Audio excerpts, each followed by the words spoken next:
وَلْتَكُنْ مِنْكُمْ أُمَّةٌ يَدْعُونَ إِلَى الْخَيْرِ وَيَأْمُرُونَ بِالْمَعْرُوفِ وَيَنْهَوْنَ عَنِ الْمُنْكَرِ وَأُولَئِكَ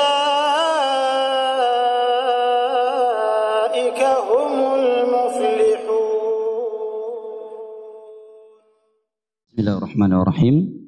Assalamualaikum warahmatullahi wabarakatuh.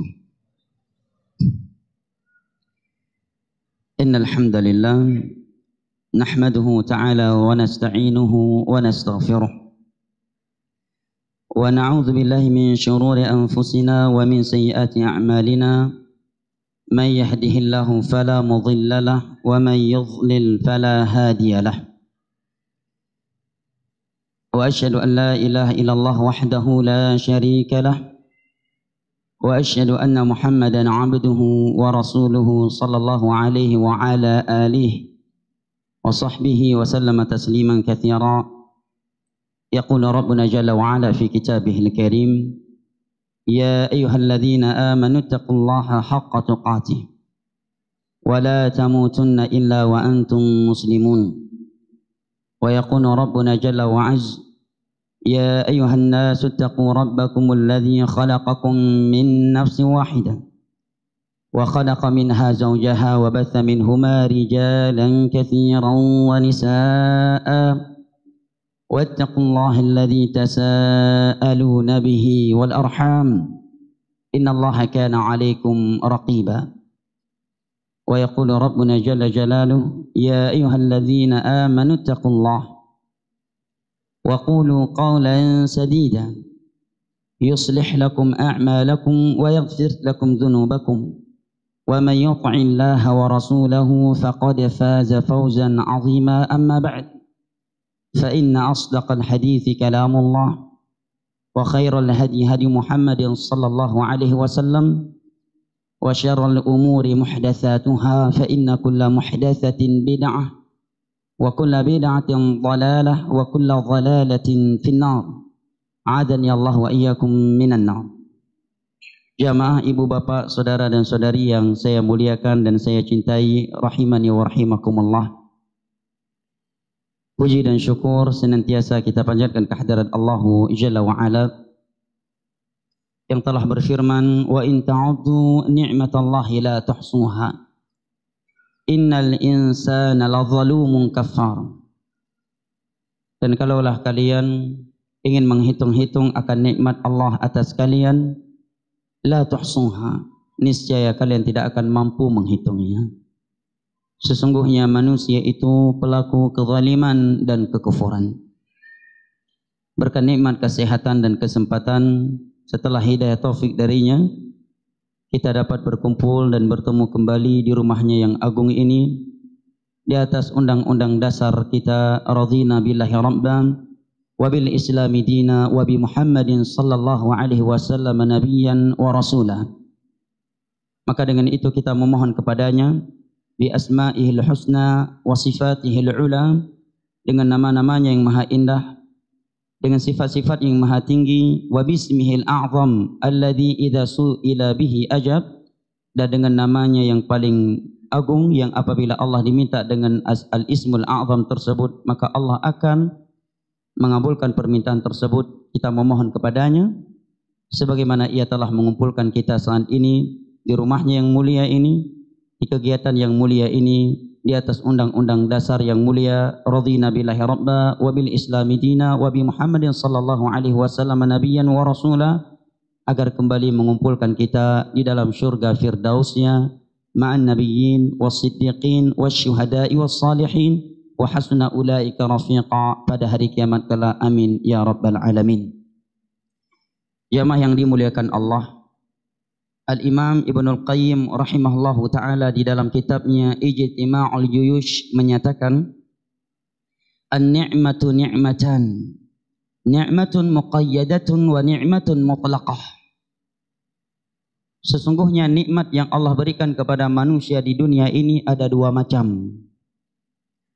Yang pertama adalah nikmat yang muqayyadah, dan yang kedua adalah nikmat yang mutlaqah.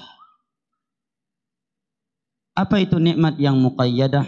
Kata beliau, fahiya ka ni'matil amwal wal azwaj wa dzurriyyat.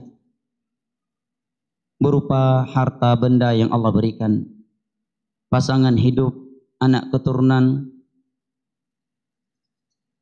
yang merupakan nilai dunia. Nikmat yang seperti ini, kata beliau, yashtariku fiha al-mu'min wal kafir, was-salih wal fasiq. Itu akan Allah berikan kepada hambanya yang beriman, kepada hambanya yang tidak beriman, kepada hambanya yang saleh, dan kepada hambanya yang fasik sekalipun. Karena kata Abu Musa al-Asy'ari radhiyallahu an dalam riwayat Imam Abu Daud mauqufan alaih wa lahu hukm rafa', kata beliau, innallaha yu'ti dunya man yuhib wa man la yuhib, wa la yu'ti ad-din illa man yuhib. Nikmat dunia itu akan Allah berikan kepada hamba yang ia cintai dan kepada hamba yang tidak ia cintai sekalipun. Adapun nikmat agama, maka tidak akan pernah Allah berikan kecuali hanya kepada hamba-hamba pilihan yang ia cintai sahaja. Ini nikmat yang pertama, yaitu nikmat muqayyadah, yang bernilai dunia. Yang kedua, kata beliau, adalah nikmat yang mutlaqah, yaitu nikmat Islam dan nikmat sunnah setelah Islam. Inilah dua nikmat yang kita diperintahkan untuk berbangga dan bergembira dengannya. Di dalam firman Allah Jalla wa Ala yang tertera di dalam surat Yunus, qul bi fadlillahi wa bi rahmatihi fabidzalika falyafrahu huwa khairum mimma yajma'un. Katakanlah wahai Nabi Muhammad kepada umatmu, dengan fadlullah dan rahmatnya falyafrahu, hendaknya mereka gembira, mereka bangga. Karena fadlullah dan rahmatnya yang telah Allah berikan kepada mereka itu jauh lebih baik daripada dunia yang dikumpulkan oleh manusia. Setelah Al-Imam Ibn Al-Qayyim membawa ayat ini di dalam kitab tersebut, beliau menyatakan, laqad tadarat aqwalul mufassirin fi anna al-murada bihima ni'matul Islam was sunnah.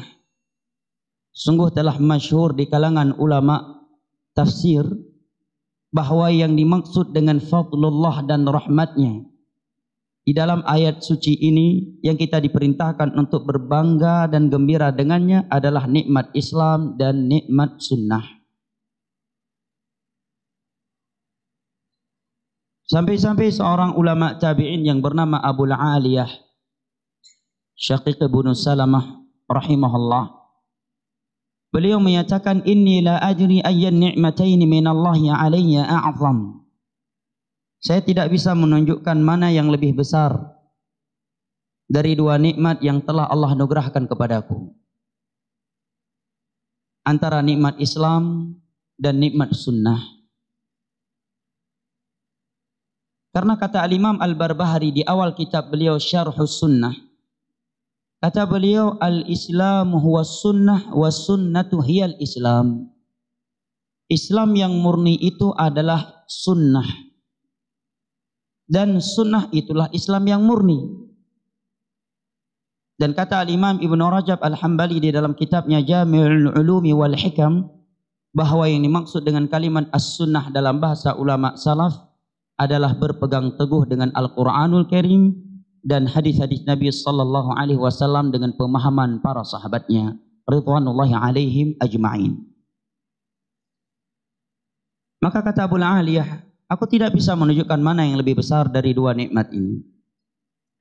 Apakah nikmat Islam lebih besar ataukah nikmat sunnah? Karena kedua-duanya tidak bisa dipisahkan. Bahkan Islam seseorang tidaklah bernilai di sisi Allah kecuali sesuai dengan sunnah Nabi sallallahu alaihi wasallam. Itulah yang Allah maksud di dalam firman-Nya, innad dina indallahil Islam. Sesungguhnya satu-satunya agama yang diterima oleh Allah adalah agama Islam yang dibawa oleh Nabi Muhammad sallallahu alaihi wasallam. Wa may yabtaghi ghairal islami dinan falan yuqbala minhu wa huwa fil akhirati minal khasirin. Dan barang siapa yang mencari selain Islam sebagai agama, niscaya Allah tidak akan menerimanya darinya. dan kelak dia akan menjadi orang yang merugi pada hari kiamat. Di dalam surat Ali Imran Allah Jalla wa Ala berfirman, "Qul in kuntum tuhibbunallaha fattabi'uni yuhibbukumullah wa yaghfir lakum dzunubakum innallaha ghafurur rahim." Katakanlah wahai Nabi Muhammad kepada umatmu, jika kalian adalah orang-orang yang benar-benar cinta kepada Allah, maka ikutilah aku. Niscaya Allah akan cinta kepada kalian dan akan mengampuni dosa-dosa kalian. Sesungguhnya Allah Maha Pengampun lagi Maha Pengasih. Dan kalau kita melihat kepada jumlah manusia di dunia, maka amat sedikit di antara mereka yang menganut agama Islam yang dibawa oleh Rasulullah sallallahu alaihi wasallam. Dan dari orang-orang yang berstatus agama Islam amat sedikit, amat minoritas yang menjalankan Islam sesuai dengan sunnah. Tidak sedikit dari manusia telah melakukan ibadah salat puluhan tahun, tetapi seumur hidupnya dia belum pernah mengkaji hadis-hadis Nabi SAW yang menerangkan sifat salat beliau. Padahal beliau bersabda, "Sallu kama ra'aitumuni usalli." Salatlah kalian sebagaimana kalian melihat aku salat. Kita memang tidak pernah melihat secara langsung dengan kasat mata kita bagaimana gerakan salat Nabi SAW dan bacaannya, tetapi orang-orang yang telah melihat langsung telah meriwayatkan kepada kita. Diriwayatkan oleh para sahabat kepada murid-murid mereka para tabi'in. Para tabi'in meriwayatkannya kepada murid-murid mereka tabi'in. Kemudian datang ulama-ulama Islam setelah itu seperti 4 imam mazhab, mereka bukukan di dalam kitab-kitab mereka. Dan mereka riwayatkan kepada murid-murid mereka, serta Allah jaga sampai hari kiamat kelak, karena Allah yang telah berfirman, "Inna nahnu nazalna dzikr wa inna lahu lahafizun." Kamilah yang telah menurunkan agama ini dan kamilah yang akan menjaganya. "Al-yauma akmaltu lakum dinakum wa atmamtu 'alaikum ni'mati wa raditu lakumul Islam madina." Hari ini telah aku sempurnakan agama kalian. Telah aku sempurnakan nikmatku untuk kalian dan telah aku ridai Islam ini sebagai agama untuk kalian. Demikian pula tidak sedikit dari kaum muslimin yang dia berwudu puluhan tahun sudah, tetapi selama hidupnya dia belum pernah mengkaji hadis-hadis Nabi yang menerangkan sifat wudu Nabi. Sebagian mereka sudah berulang kali melakukan ibadah haji, tetapi hajinya belum sesuai dengan sunnah Nabi SAW. Berulang kali menjalankan ibadah umrah, tetapi tidak pernah mengkaji fikih umrah yang sesuai dengan sunnah Nabi SAW. Ia hanya melakukan apa yang dilakukan oleh mayoritas orang, apa yang dikatakan oleh gurunya, sekalipun tidak ada landasan dari Al-Quran dan hadis dengan pemahaman para ulama salaf. Maka ini menerangkan kepada kita besarnya nikmat sunnah setelah Islam. Sehingga Abu Aliyah berkata demikian, "Aku tidak bisa menunjukkan mana yang lebih besar dari dua nikmat yang telah Allah anugerahkan kepadaku. Apakah nikmat Islam ataukah nikmat as-sunnah?" Karena kedua-duanya tidak dapat dipisahkan. Tidak dapat dipisahkan. Maka jamaah yang dimuliakan Allah rahimani wa rahimakumullah, ada pentingnya kita berbicara mudzakarah, saling mengingatkan antara satu sama yang lainnya akan sebab-sebab, tips, bimbingan Allah dan Rasulnya agar kita dapat istiqamah di atas dua nikmat yang mulia ini sampai kematian datang menjemput kita. Karena kata Nabi SAW, "Innamal a'malu bil khawatim." Amalan itu dengan penutupnya. Hadis riwayat Al-Imam Al-Bukhari dari Sahal bin Sa'ad As-Sa'idi radhiyallahu anhu. Na'udzubillah kalau kita puluhan tahun berada di atas Islam dan di atas sunnah, kemudian suatu hari kita baru mencoba bid'ah dan maksiat, di saat itu pula kematian datang menjemput kita. Dan Nabi menyatakan, "Innamal a'malu bil khawatim." Sesungguhnya amalan itu dengan penutupnya. Hadis ini ada sababul wurudnya. Kalau ayat disebut dengan sababun nuzul, kalau hadis disebut dengan sababul wurud. Disebutkan oleh Al-Imam Al-Bukhari di dalam sahihnya, di dalam kitab Al-I'tisam bis Sunnah, bahwa ada seorang lelaki di masa Nabi SAW yang cukup pemberani di medan perang. Setiap ada jihad dia selalu di bagian terdepan. Dia selalu menebas leher musuh. Maka beberapa sahabat Nabi pun memujinya. Tiba-tiba Nabi SAW menyatakan, huwa finnar. Ini orang tempatnya dalam neraka. Maka para sahabat pun heran. Sehingga salah satu di antara mereka selalu menyertai, mengikuti orang tersebut, ingin tahu apa amalan akhir dia. Sehingga Nabi berkata demikian. Karena secara zahirnya sehari-harinya dia adalah seorang yang mulia. Bagaimana tidak mulia dia jihad di medan jihad dan berdiri di saf paling terdepan. Ya, enggak mudah ya. Jihad di bagian paling depan, enggak mudah. Ya. Enggak mudah. Bahkan sebagian orang mungkin kalau ada anak buahnya atau ada kawannya, "Lek, kau bagian depan, Lek. Musuhnya di belakang, Lek. Biar gua yang jaga di belakang, Lek. Kau aja, Lek, di depan." Karena dia tahu bagian depan paling bahaya. Ya kan? Enggak mudah bagian depan di medan jihad. Jangankan di medan jihad yang syar'i, di majelis ilmu aja enggak mudah duduk bagian depan. Ngantuk dikit ketahuan. Ya kan? Apalagi di medan tempur. Di bagian depan. Karena amalan yang luar biasa. Maka ketika para sahabat memuji dia, tiba-tiba Nabi menyatakan huwa finnar, dia neraka tempatnya.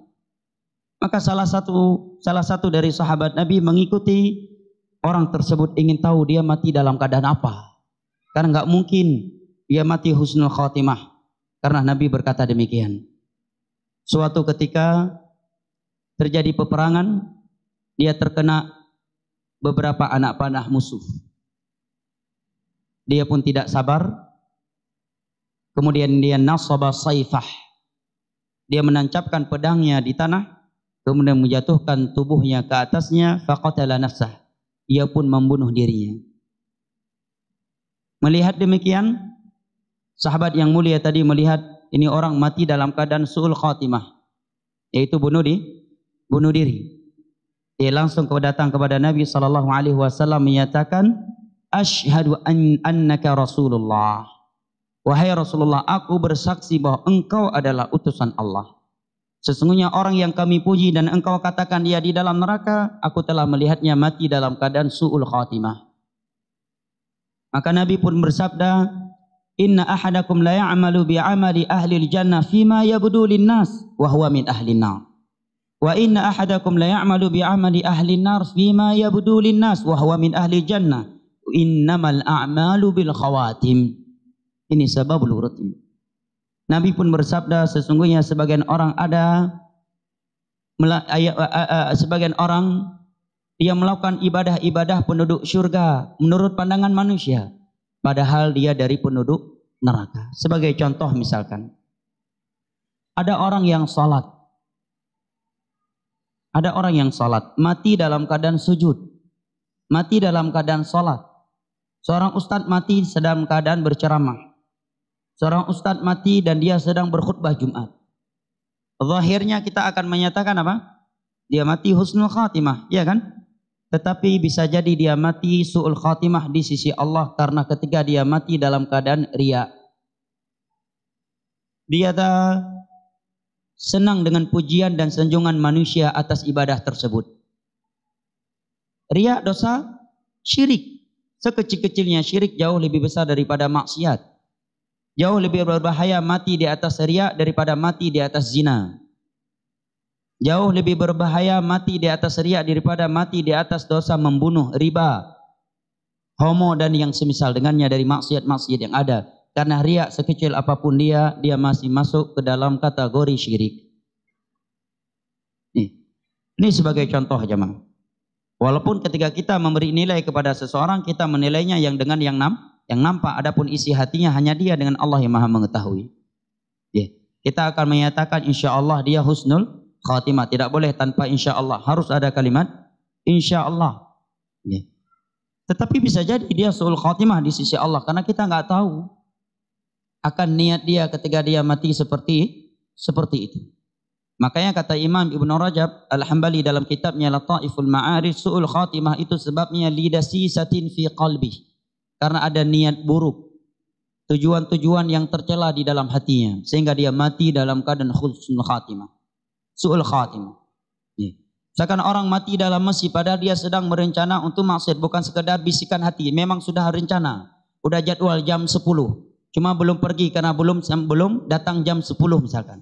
Mati sebelum jam 10, dosanya sudah dapat apabila dia tidak bertobat kepada Allah dan sudah berencana, tidaklah dia meninggalkannya kecuali karena kematian. Ini jamaah. Beda halnya kalau sekedar bisikan, bukan sebuah rencana yang sudah kuat.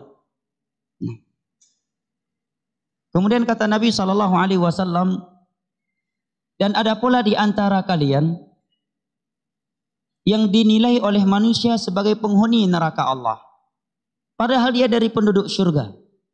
Misalkan ada orang keluar dari masjid, dia melihat mungkin saudara-saudaranya yang masih belum hijrah, preman, ya, masih dengan ini dengan itu, dikatakan ini orang penduduk neraka ini. Secara zahir kan demikian, tapi bisa jadi besok dia taubat, dan setelah taubat dia mati husnul khatimah. Sedangkan orang tadi mati dalam keadaan su'ul khatimah. Di akhir hadis tersebut Nabi pun berkata, innamal a'malu bil khawatim, amalan itu dengan penutupnya. Ini yang ngeri jamaah yang dimuliakan Allah. Maka berbicara, membahas, mudzakarah tentang sebab-sebab keistiqomahan amatlah penting. Karena yang paling inti itu adalah istiqamah jamaah. Melakukan kebaikan banyak orang bisa, tetapi istiqamah di atas kebaikan itu yang sulit.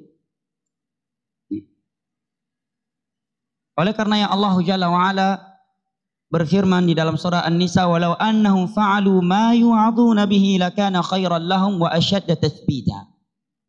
Dan andai kata mereka melaksanakan apa yang telah disampaikan kepada mereka dari nasihat-nasihat yang ada, niscaya itu lebih baik dan lebih mengokohkan mereka. Allah Jalla wa'ala juga berfirman, innal ladzina qalu rabbuna Allah thumma istaqamu tatanazzalu alaihimul malaikatu alla takhafu wa la tahzanu wa abshiru bil jannati allati kuntum tu'adun nahnu awliya'ukum fil hayatid dunya wa fil akhirah. Sesungguhnya orang-orang yang istiqamah, sehingga orang-orang yang berkata Rabb kami adalah Allah dengan menjalankan konsekuensinya, kemudian mereka istiqamah di atas itu, istiqamah di atas perintah Allah, istiqamah dalam meninggalkan larangan-larangan Allah sampai matinya. Ketika dia menjelang wafat, malaikat-malaikat turun dari langit menemaninya, menghiburnya ketika dia mau dicabut nyawanya oleh malaikat maut. Ini penafsiran yang disebutkan oleh sebagian ulama tafsir, bahwa ketika malaikat maut datang ingin mencabut nyawanya, ini kondisi yang sangat mengerikan. Anak istri kita tidak bisa menghibur kita. Atau kalau dia seorang atasan, seorang bos, seorang komandan yang berpangkat tinggi, sehari-harinya di sekelilingnya ada pasukan-pasukan elit, tidaklah dia turun ke sebuah tempat kecuali tempat itu sudah steril misalkan. Dia merasa nyaman, tetap ketika malaikat maut datang tidak ada yang bisa menghibur dia selain para malaikat. Anak istrinya, pasukan elitnya, bodyguardnya hanya bisa menanyakan, kenapa Pak? Kenapa Pak? Tidak bisa buat apa-apa. Bahkan mungkin sebagian mereka ketika melihat atasannya hampir mati, dia berdoa, kenapa enggak dari kemarin ini mati orang? Iya kan? Nah, orang-orang yang istiqamah di atas agama Allah sampai mati, ketika mau dicabut nyawanya oleh malaikat maut, dia tidak sendirian. Tidak hanya antara dia dengan malaikat maut saja, tetapi kata Allah, tatanazzalu alaihimul malaikah, turun malaikat-malaikat dari langit menemani dia, menghibur dia. Mereka menyatakan kepadanya, alla takhafu, kamu tidak usah takut. Maksudnya kata para ulama, terhadap apa yang akan terjadi setelah ini. Wala tahzanu, dan engkau tidak usah bersedih terhadap apa yang telah berlalu. Wa bishiru, tetapi berbahagialah, senanglah dengan surga yang pernah dijanjikan kepadamu. Nahnu awliya'ukum fid dunya, ketika di dunia kami adalah wali-wali Allah untukmu. Karena malaikat merupakan wali-wali Allah untuk orang-orang yang saleh. Seorang yang saleh itu, seorang yang istiqamah di atas agama Allah di dunia ini, andai kata seluruh manusia tidak mau bergaul dan berkawan dengannya, maka sudah cukup malaikat sebagai kawan dia sehari-hari. Orang-orang yang istiqamah di atas agama Allah, andai kata tidak ada temannya di dunia ini, maka sehari-hari yang menemaninya adalah malaikat-malaikat Allah Jalla wa'ala. Masih kurang? Daripada kita punya teman-teman tapi semuanya seperti temannya kurang lebih ifrit semuanya. Ya, yang paling mending seperti Abu Lahab dan yang paling mending seperti Abu Nawas. Nggak ada malaikat-malaikat baik di sisi kita. Setiap kali mau salat dia bilang, "Lek, macam kau aja yang mau masuk surga. Aku mau juga, nanti aja, kenapa?" Sebagian orang bangga punya kawan seperti itu. Apa manfaatnya kita punya kawan setiap kali kita duduk yang dibahas hanya dunia, dunia, dunia, dunia, dikejar dunia mati-matian padahal tidak akan pernah dibawa mati. Setiap kita duduk bersama mereka kita teringat hanya kepada dunia, lupa kepada Allah, lupa akhirat. Inikah kenikmatan di dalam pergaulan? Kata Imam Syafi'i, "Laisa as-sadiqu man saddaqak walakinnama as-sadiqu man sadaqak in jahilta 'allamak wa in ghafalta dzakkarak."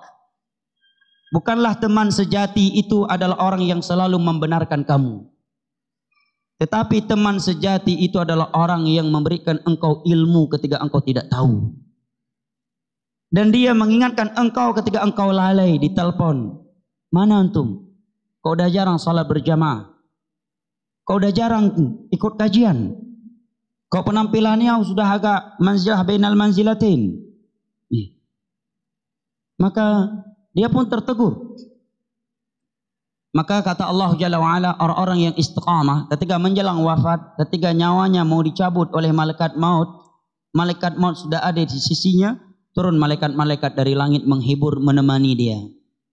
Ini teman yang paling kita butuhkan jamaah, yang bisa menemani dan menghibur kita dari malaikat maut. Selain ini mereka tidak bisa. Istri tidak bisa, anak juga tidak bisa. Pasukan elit yang kita miliki walaupun 1 miliar pasukan elit menemani kita ketika kita sakit di rumah sakit. Nyawa ditarik oleh malaikat maut, tidak bisa mereka buat apa-apa. Padahal mungkin semut aja nggak bisa masuk ke ruangan kita, kena radar. Semut nggak bisa masuk ke ruangan dia, begitu ketatnya penjagaan. Tapi malaikat maut, siapa yang bisa menghalangi dia? Ini kondisi yang mengerikan. Orang yang istiqamah di atas agama Allah, kata Allah, tatanazzalu alaihimul malaikah. Turun malaikat-malaikat Allah dari langit, berkata kepadanya, "Kamu tidak usah takut terhadap apa yang akan terjadi. Engkau tidak usah bersedih terhadap apa yang telah berlalu. Tetapi berbahagialah dengan syurga yang pernah dijanjikan kepadamu.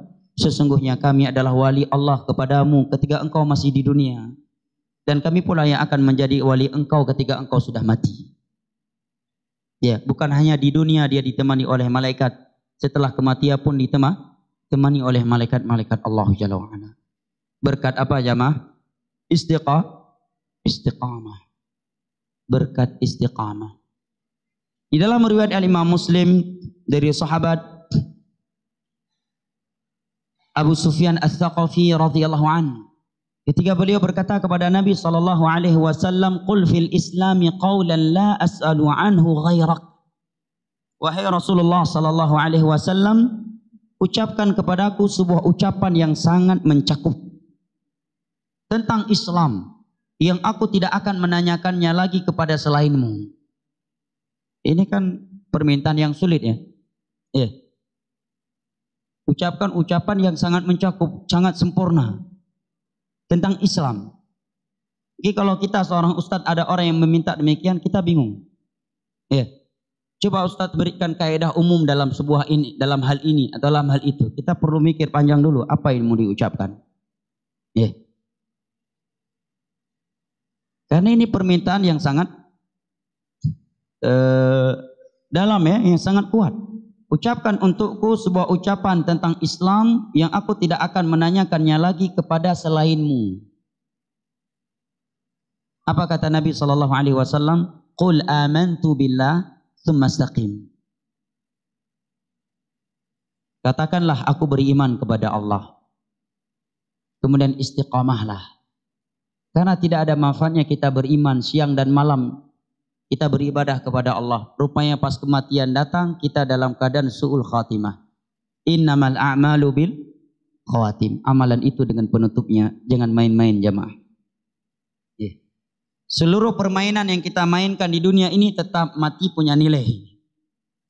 Mau buat apa saja di dunia ini, nilainya hanya satu dari dua, nilai untuk surga, nilai untuk neraka. Tidak ada yang ketiga, terserah mau buat apa.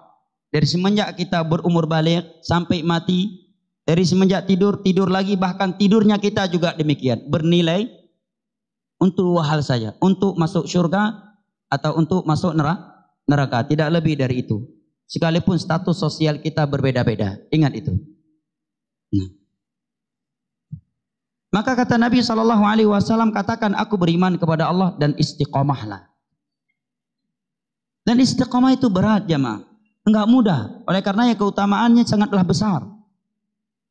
Di dalam sebuah hadis yang diriwayatkan oleh Imam Tirmidzi dari Anas bin Malik radhiyallahu an dengan sanad yang dhaif, tetapi kata Syekh Albani karena dia datang dari jalan yang banyak sehingga derajat hadis ini yartaqi ila darajatil husn, menjadi hadis yang sahih, yang hasan. Nabi SAW bersabda, sayati 'alan nasi zamanun as-sabiru fihim 'ala dinihi kal qabidhi 'alal jamr. Akan datang sebuah masa nanti di mana orang yang berpegang teguh dengan agamanya rasanya seperti menggenggam bara api. Dalam riwayat Abu Hurairah, Nabi menyatakan lil 'amilil wahidi minhum ajr 50 rajula. Pahala dia ketika dia bisa istiqamah di tengah-tengah fitnah dunia yang begitu dahsyat, pahalanya Allah berikan seperti 50 orang. Para sahabat pun bertanya, ya Rasulullah, 50 orang dari mereka atau 50 orang perbandingan kami? Kata Nabi, bal minkum, bahkan perbandingan kalian. Pahalanya seperti 50 orang sahabat Nabi yang melakukan amalan tersebut. Besar nggak jamaah? Besar. Apa sebabnya? Karena lingkungan yang tidak mendukung dia. Kalau di masa Nabi SAW di Madinah, dia sholat 5 waktu, andai kata dia bermaksiat, begitu pergi ke masjid yang dia menjadi makmum di belakang Nabi. Ya, keluar rumah jumpanya Abu Bakar, Umar, Uthman, Ali dan sahabat-sahabat yang lainnya. Ya, tapi ada sebagian orang di akhir zaman keluar rumah jumpanya Abu Lahab. Ya, ke sawah jumpanya Abu Jahal. Ya. Ke kebun jumpanya Abu Nawas, ya. Ke warung kopi jumpanya lain lagi, ya. Setiap dia jumpa kawan-kawannya tidak ada yang satu pun di antara mereka yang mengingatkan dia kepada Allah. Pada di zaman salaf itu disebutkan oleh beberapa ulama, tidaklah kita bertemu seseorang kecuali kita langsung ingat Allah, langsung ingat akhirat. Dan ada orang-orang seperti itu, setiap kali kita lihat dia belum ngobrol aja kita udah bertambah iman kita. Langsung ingat neraka kita, ingat surga, ingat Allah, ingat sholat, ingat ilmu, ingat ibadah ini, ibadah itu. Tapi ada juga sebagian orang begitu kita lihat dia yang kita ingat uang suap. Ya. Begitu lihat dari jauh uang datang nih. Begitu lihat dia dari jauh ingatnya diskotik. Lihat dia dari jauh ingatnya zina. Lihat dia dari jauh ingatnya judi. Lihat dia dari jauh ingatnya karir. Lihat dia dari jauh, ingatnya sekolah. Untuk ambil pangkat. Tapi di zaman Nabi tidak. Nah, ketika dia berada di zaman sudah seperti itu, tetapi bisa berpegang teguh dengan agamanya, dia bisa menjalankan nilai-nilai agamanya, kata Nabi, pahala dia seperti 50 orang sahabat Nabi SAW. Namun di sini ada sebuah faedah dari Al-Imam Ibnu Hajar Al-Asqalani rahimahullah, bahwa penyebutan bahwa pahala dia seperti 50 orang sahabat Nabi tidak menunjukkan bahwa ada orang yang lebih mulia daripada para sahabat Nabi setelah mereka. Karena penyebutan pahalanya lebih banyak tidak menunjukkan dia lebih mulia daripada mereka secara totalitas. Jelas ya? Sebagai contoh, Nabi yang paling mulia siapa? Nabi Yunus SAW, ya kan? Tetapi yang pertama kali diberikan pakaian di padang mahsyar siapa? Nabi Ibrahim alaihissalam. Yang pertama kali bangkit setelah pingsan siapa? Nabi Musa alaihissalam. Apakah dengan itu berarti mereka lebih mulia daripada Nabi kita secara totalitas? Tidak. Diberikan kemuliaan dari satu sisi tidak menunjukkan dia lebih mulia daripada yang lainnya secara totalitas. Jelas ya? Ini perlu diperhatikan agar kita tidak menyangka adanya orang yang lebih utama daripada sahabat Nabi setelah mereka. Hadis ini menerangkan kepada kita bahwa istiqamah setelah masa Nabi itu berat, apalagi di masa kita ini. Maka nggak usah kita mengeluh akan beratnya di dalam beristiqamah. Terkadang sebagian kita berkata, berat sekali Ustadz ya istiqamah. Berat sekali rasanya. Istiqamah memang berat. Kalau mau enak dan ringan namanya istirahat atau istri 4, itu pun nggak enak juga. Nggak semuanya tenang. Kalau mau enak, mau ringan, nggak ada ujian, ya nggak berat, namanya istirahat, bukan istiqamah. Kalau mau istiqamah di atas agama Allah, kata Nabi sallallahu alaihi wasallam, kal qabidhi 'alal jamar. Seperti menggenggam bara api. Dia harus berani melawan hawa nafsunya. Di dalam sebuah hadis yang diriwayatkan oleh Al-Imam Al-Bukhari dari Abu Hurairah radhiyallahu an, Nabi bersabda, huffatil jannatu bil makarih wa huffatin nar bi syahawat. Sesungguhnya tirai surga itu adalah hal-hal yang tidak disukai oleh hawa nafsu. Sedangkan tirai neraka Allah adalah hal-hal yang disukai oleh hawa nafsu. Maka insyaallah ta'ala untuk pembahasan sebab-sebab istiqamah di akhir zaman ini, saya hanya mengajak antum untuk merenungi 2 hadis saja pada pertemuan kali ini. Yang insyaallah ta'ala dengan merenungi 2 hadis itu, kita akan memahami, kita akan mengetahui, dan kita akan mendapatkan bimbingan agar dapat istiqamah di atas agama Allah Jalla wa'ala sampai malaikat maut datang mencabut nyawa kita. Tetapi sebelum menyampaikan 2 hadis tersebut, akan saya sampaikan terlebih dahulu beberapa hadis Nabi yang menerangkan kepada kita bahwa kerusakan suatu zaman yang Nabi beritakan sebelum dia meninggal dunia itu sudah terjadi dan telah kita saksikan dan kita telah berada di dalamnya saat ini. Di antaranya adalah hadis yang diriwayatkan oleh Al-Imam Al-Bukhari dari Abu Hurairah radhiyallahu an di dalam Kitabul Fitan. Beliau sebutkan sebagai hadis yang pertama, atau di salah satu dari sebagian hadis di dalam Kitabul Fitan, bahwa Nabi sallallahu alaihi wasallam menyatakan, yataqarabuz zaman wa yanqusul amal wa tadhharul fitan wa yulqa asy-syuh wa yakthurul harj. Qalu ya Rasulullah ayyumahu? Qala al-qatlul qatil. Nabi menyatakan zaman ini semakin hari semakin dekat. Apa maksudnya? Banyak penafsiran di kalangan ulama. Yang paling kuat maksudnya adalah kurang berkahnya. Kurang berkahnya. Dan itu nampak. Zaman dahulu orang, ya dalam satu malam ada yang menghatamkan Al-Quran. Zaman sekarang jangankan menghatam Al-Quran, juz amma aja nggak, ya bisa bengkok-bengkok lidahnya dia baca. Satu malam. Imam Syafi'i umur 7 tahun hafal Al-Quran 30 juz. Ya. Umur 10 tahun hafal Muwatta Imam Malik. Umur 11 tahun udah jadi mufti tingkat internasional. Sedangkan anak kaum muslimin zaman sekarang, jangankan untuk masalah agama, masalah dunia saja, udah perempuan umur 25 tahun belum tahu cara masak nasi. Suruh masak nasi sama orang tuanya, dia tanya berapa sendok garamnya mak. Ya. Belum lagi dalam urusan agama. Keberkahan waktu tidak ada. Makna yang kedua, memang perputaran waktu semakin hari semakin cepat. Seperti yang Nabi sebutkan di dalam hadis yang diriwayatkan oleh Al-Imam Ahmad dan Al-Imam Tirmidzi dengan sanad yang hasan. Ini hasankan oleh Al-Imam Ibnu Hajar Al-Asqalani di dalam Fathul Bari ketika beliau mensyarah hadis di atas. Dari Abu Hurairah radhiyallahu anhu pula Nabi bersabda, la taqumus sa'a hatta yataqarabaz zaman. Fatakunu sanatu kasyahr. Wa yakunu syahru kal usbu' wa yakunu al usbu' kal yawm wa yakunu al yawm kas sa' wa takunu as-sa'atu kahtiraqis sa'afah. Sesungguhnya hari kiamat itu tidaklah tegak. Sampai zaman ini sudah semakin dekat, di mana 1 tahunnya seperti 1 bulan. 1 bulannya seperti 1 pekan. 1 pekan seperti 1 hari.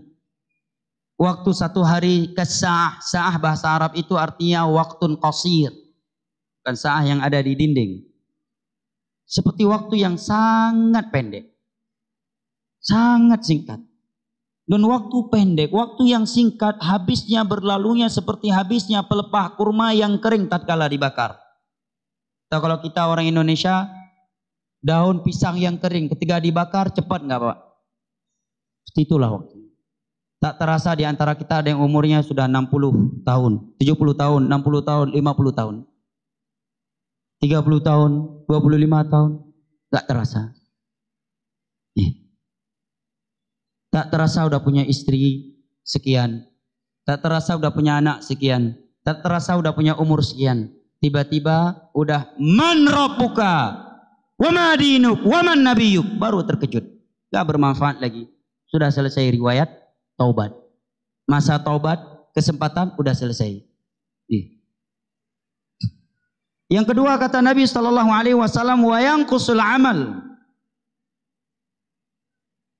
Amalan manusia semakin hari, amalan saleh semakin hari setelah aku meninggal nanti, semakin sedikit, semakin berkurang.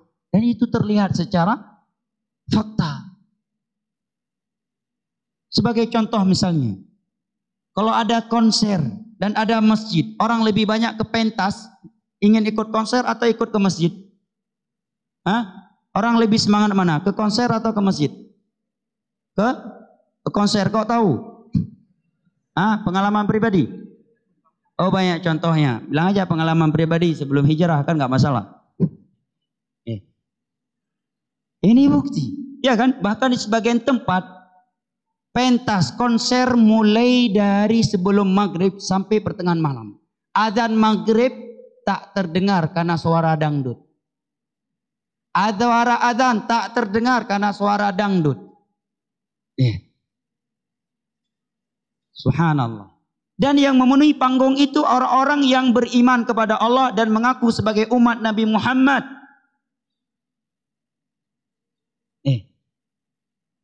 Yang mengaku cinta kepada Nabi Muhammad SAW.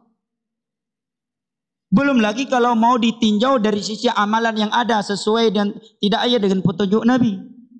Karena suatu amalan dikatakan amal saleh apabila telah memenuhi dua syarat. Yang pertama ikhlas karena Allah Jalla wa'ala. Karena Allah berfirman, Qul inna salati wa nusuki wa mahyaya wa mamati lillahi rabbil alamin. La syarika lahu wa bidzalika umirtu wa ana awwalul muslimin. Katakanlah wahai Nabi Muhammad, sesungguhnya salatku, sembelihanku, hidupku dan matiku hanya milik Allah semata, tidak ada sekutu untuknya. Hidup dan mati. Dari sini kita mengetahui lebay alai bin syirik, ya, bintu menyimpang ucapan sebagian musisi yang menyatakan hidup dan matiku hanya untukmu wahai kekasihku.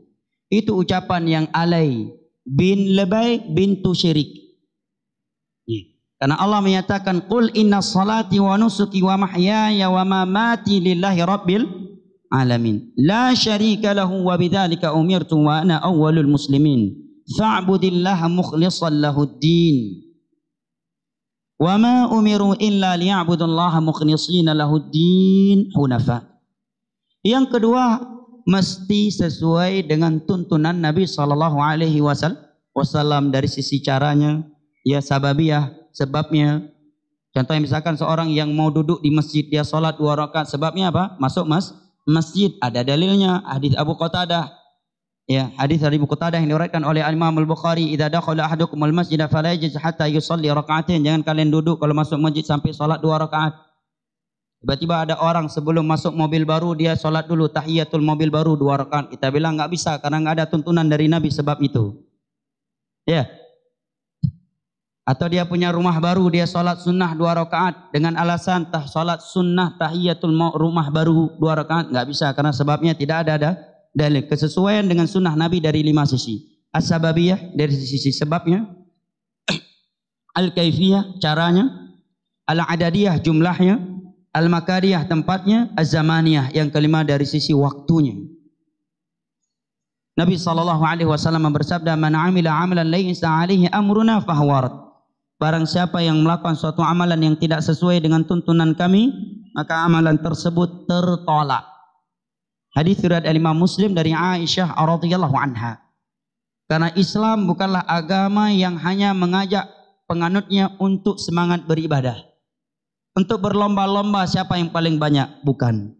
Islam adalah agama yang menuntut kualitas, bukan kuantitas belaka. Kuantitas yang tidak berkualitas tidak akan bernilai di dalam Islam ini. Yang diprioritaskan oleh agama Islam ini adalah kualitas, sekalipun tidak berkuantitas. Allah Jalla wa Ala berfirman, Tabarakalladzi biyadihil mulku wa huwa ala kulli syai'in qadir.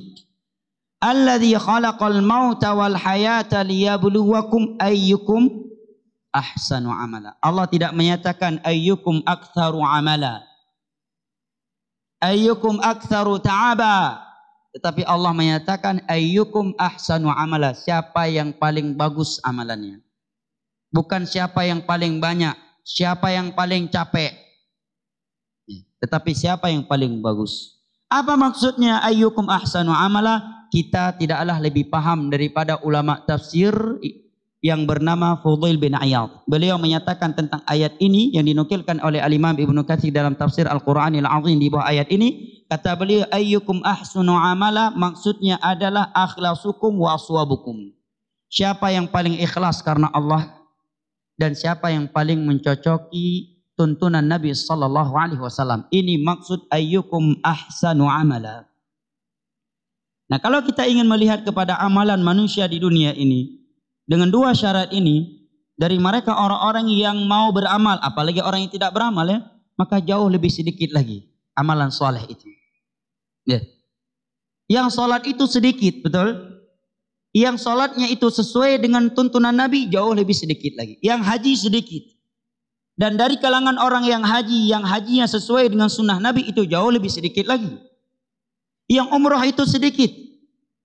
Dan yang umrahnya sesuai dengan sunnah Nabi dari kalangan orang-orang yang umrah jauh lebih sedikit lagi. Maka sungguh apa yang dikatakan oleh Nabi. Amalan soleh di suatu zaman nanti akan berkurang. Wa tadhharul fitan, dan kerusakan syahwat dan syubhat betul-betul menyebar. Sekarang pintu syahwat, bagaimana terbuka lebar di hadapan kita? Yang belum pernah terbuka di masa Nabi. Bayangkan di masa Nabi mungkin 50 tahun yang lalu belum sampai seperti itu, ya kan? Sekarang pintu-pintu prostitusi, pintu-pintu perjudian, pintu maksiat. Bahkan mungkin sebagian kita rumahnya itu ya hampir satu dinding, hampir satu tembok dengan tempat prostitusi. Kalau dia pulang dalam keadaan ngantuk bisa-bisa salah masuk. Begitu masuk ke dalam kok beda lampunya ini. Remeng-remeng ya, bagaimana qadarullah. Allah juga Maha mengetahui dan memahami. Innallaha ghafurur rahim. Bulan depan juga umrah di sana, nanti banyak-banyak istighfar. Rupanya sebelum umrah mati duluan baru tahu. Ya. Luar biasa. Bahkan ada beberapa tempat saya ngisi pengajian di kota besar. Di atasnya masjid. Kalau udah masuk masjid seperti di Masjidil Haram tempatnya. Ribuan orang ikut kajian. Masya Allah. Tetapi sebelum masuk ke masjid itu di depan kita tempat transaksi prostitusi. Iya. Padahal ketika mereka melakukan transaksi prostitusi, tiba-tiba terdengar suara daurah ustadz di masjid tersebut, wala taqrabuz zina. Innahu kana fahisyatan wa sa'a sabila. Di sampingnya, kalau anak muda mau berangkat ke masjid, tiba-tiba niatnya berubah, imannya lemah, belok lek. Bisa belok dia. Iman enggak kuat, penampilan juga Power Rangers. Ya, beda kalau dia mungkin ke masjid dengan penampilan agak ustad, walaupun dia bukan ustad. Wanita nakal mau ngodai pun mikir panjang nih, ini gua godai nih ceramain mau ustad nanti, nggak usah aja lah. Padahal bisa jadi kalau dia digodain runtuh pula jenggotnya. Iya, dan bisa kena stroke langsung lututnya. Iya kan? Tapi karena dia berpenampilan agama tadi, jadi sebab dia terjaga. Tapi kalau ke pengajian dengan penampilan Amin Tabasan, ya, penampilannya seperti Sahrul Khan, orang nggak tahu dia mau ke masjid, ya kira mau ke situ karena itu adalah tempat yang ma'ruf untuk seperti itu. Begitu digoda, kawan pun tak ada, ustaz nggak ada, teman pengajian tak ada. Yang penting bukan syirik dan bid'ah. Masuk pula syubhatnya. Bulan depan juga umroh. Insya Allah di sanalah kita bersihkan diri-diri kita. hancur dia. Kenapa jemaah? Karena yang Nabi beritakan udah terjadi. Tatharul fitan. Fitnah, syahwat dan syubhat betul-betul merajalela, betul-betul tersebar. Bahkan mungkin sebagian kita berada di sebuah lingkungan, bukan dia yang mencari maksiat, justru maksiat yang mencari dia. Karena dahsyatnya fitnah syahwat. Demikian pula syubhat. Di masa Nabi sepakat semuanya. Kalau beragama landasannya harus Al-Quran, hadis dengan pemahaman para sahabat Nabi. Tidak ada yang berani berijtihad, mengeluarkan pendapat, melakukan suatu ibadah yang tidak ada tuntunan dari Nabi dan para sahabatnya dengan alasan apapun. Kemudian kata Nabi, wa yulqa asyuh. Dan di masa sudah seperti itu, rata-rata mereka punya penyakit syuh. Menderita penyakit asyuh. Apa itu syuh? Syuh itu kata Imam Ibnu Al-Athir dan selain beliau, ambisi yang luar biasa terhadap dunia. Tanpa memperhatikan bagaimana cara ia meraihnya. Kemudian enggan membelanjakannya di jalan Allah Jalla wa'ala. Syuh itu lebih parah daripada bukhul, pelit. Setiap orang yang syuh sudah pasti pelit. Orang yang pelit belum tentu syuh. Ambisi yang luar biasa terhadap dunia. Tanpa memperhatikan cara yang dia lakukan itu, yang dia tempuh itu bertentangan dengan agama Allah ataukah tidak. Setelah memperolehnya, enggan membelanjakannya di jalan Allah Jalla wa'ala. Ini syuh namanya. Kemudian kata Nabi SAW, wa yakthurul harj. Dan di masa itu banyak terjadi al-harj. Para sahabat bertanya, wahai Rasulullah, apa yang engkau maksud dengan kalimat al-harj? Nabi pun bersabda, al-harj adalah pembunuhan dan pembunuhan. Dan ini kita lihat. Sebagian orang rela membunuh saudaranya hanya gara-gara tempat parkir mobil, parkir motor. Betul. Gara-gara masalah warisan, rela menumpahkan darah saudaranya. Gara-gara untuk memenangkan politik seseorang, dia berani menciptakan kasus yang menumpahkan darah sekian orang. Demi memenangkan politik alan dan fulan, dia berani menciptakan aksi ini, aksi itu yang bisa menyebabkan pertumpahan darah dan perang saudara. Al-haraj jemaah. Padahal Nabi SAW menyatakan, wa may yaqtul mu'mina muta'ammida fajazauhu jahannam khalidan fiha wa ghadiballahu alaihi wa la'anahu wa a'adda lahu 'adzaban muhina. Barang siapa yang membunuh seorang mukmin dengan sengaja, dengan alasan yang tidak dibenarkan oleh agama, maka dia berada di dalam neraka Allah kekal.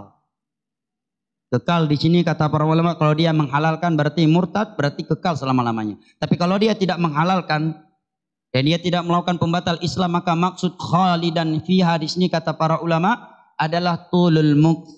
Lamanya dia dalam neraka, saking lamanya sudah seperti orang yang kekal, maka dinamakan dengan kekal. Allah melaknatnya, Allah murka kepadanya, dan Allah telah mempersiapkan untuknya neraka jahanam, azab yang sangat menghinakan. Dan disebutkan oleh Nabi, orang yang pernah membunuh orang lain di dunia ini dengan alasan yang tidak dibenarkan oleh syar'i, kepala korbannya di hari kiamat dengan berlumuran darah berada di atas tangannya. Dia sambil berkata kepada Allah, ya Rabb, salhu fima qatalani. Ya Allah, tanyakan kepada hambamu ini kenapa dia membunuhku ya Allah. Siapa yang bisa membela dia? Kalau di dunia dia mungkin bisa berkilah karena dia punya harta, dia bisa beli hukum.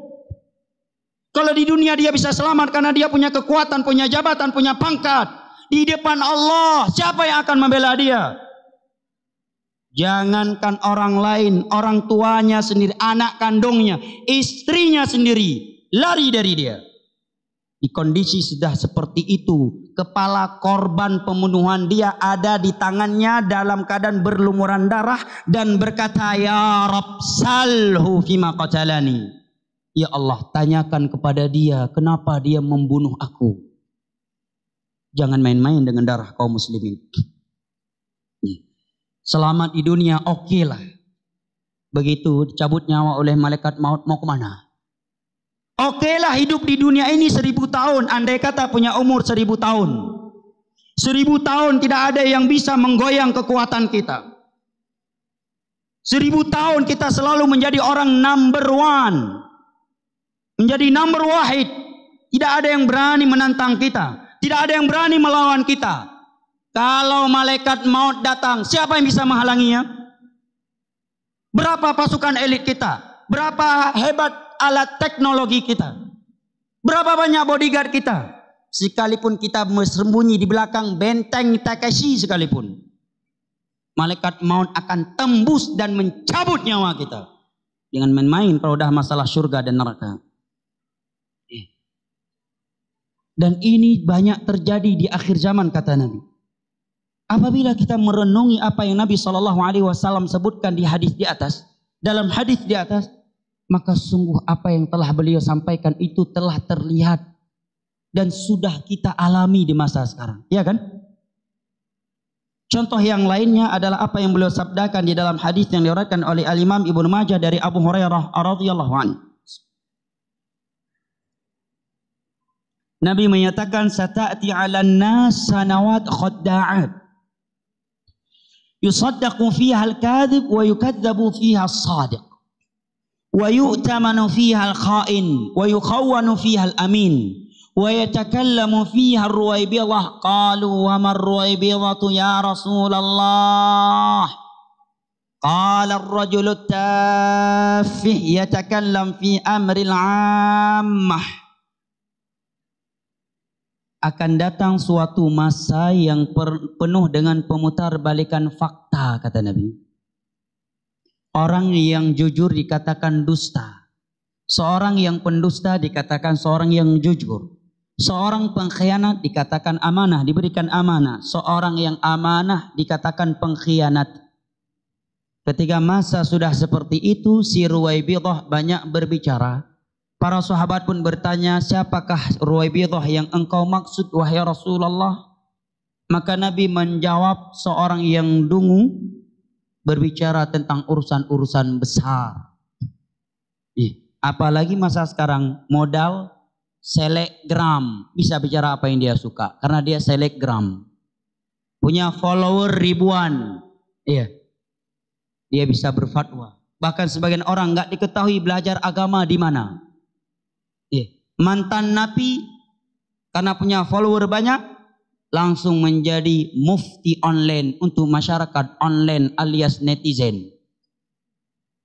Berbicara sesukanya masalah agama. Bukan kita nggak apresiasi, kita cukup bangga, kita cukup senang kalau ada orang yang mau taubat dari dunia hitamnya. Tetapi untuk menjadi orang yang menyampaikan agama ada jalurnya, untuk proses dulu. Ada prosesi belajar mengajar dulu. Apa yang Nabi beritakan di atas jamaah sudah terjadi atau belum? Sudah. Kata Nabi, orang yang jujur katakan dusta. Dusta dikatakan jujur, yang benar salah, yang salah benar, pengkhianat amanah. Seorang yang amanah dikatakan pengkhianat. Sekarang nggak usah dalam masalah agama, dalam urusan dunia saja. Jujur saja, siapa saja di antara kita yang bekerja di suatu instansi, nggak usah jadi munafik. Jujur aja. Kalau dia orang yang jujur di bagian keuangan, panas nggak tuh kantor, pusing atasannya, gimana dia nih, gimana awak olah nih, suruh tanda tangan nggak mau tanda tangan, udahlah baku panjang aja dia, pindahin aja, mutasi aja, betul nggak? Jujur, nggak usah munafik. Di bagian keuangan dia jujur, nggak mau tipu, nggak mau pakai jurus T-money, tahu jurus T-money, tipu menipu. Tidak mau melakukan manipulasi data. Atasannya pusing. Ya. Sampai ada kawan curhat, Ustadz, ketika saya nggak mau tanda tangan, nggak mau melakukan penipuan dalam data, apa istilahnya itu? Buat anggaran, selalu visit.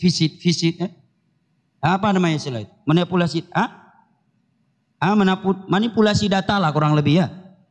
Nggak mau karena saya takut dosa. Apa dijawab sama atasan saya? Kamu kalau mau cari pahala tempatnya masjid, kalau di kantor tempat cari uang. Ya. Dan orang yang jujur baku panjang. Dimutasi dia, apalagi kalau di bagian keuangan dia jujur. Udah tutup mata aja kamu ini. Dia udah periksa nih. Udah dapat bukti-buktinya. Rupanya yang dia periksa nelpon atasannya. Atasan, kau tutup mata nggak bisa? Bisa mau apa? Siap. Siap mati dalam keadaan siap. Siap masuk neraka. Ini menunjukkan apa jamaah yang dimuliakan Allah? Menunjukkan apa yang Nabi beritakan sudah benar. Orang yang jujur didustakan, orang yang dusta dijujurkan, orang yang pengkhianat diberikan amanah, yang amanah diberikan.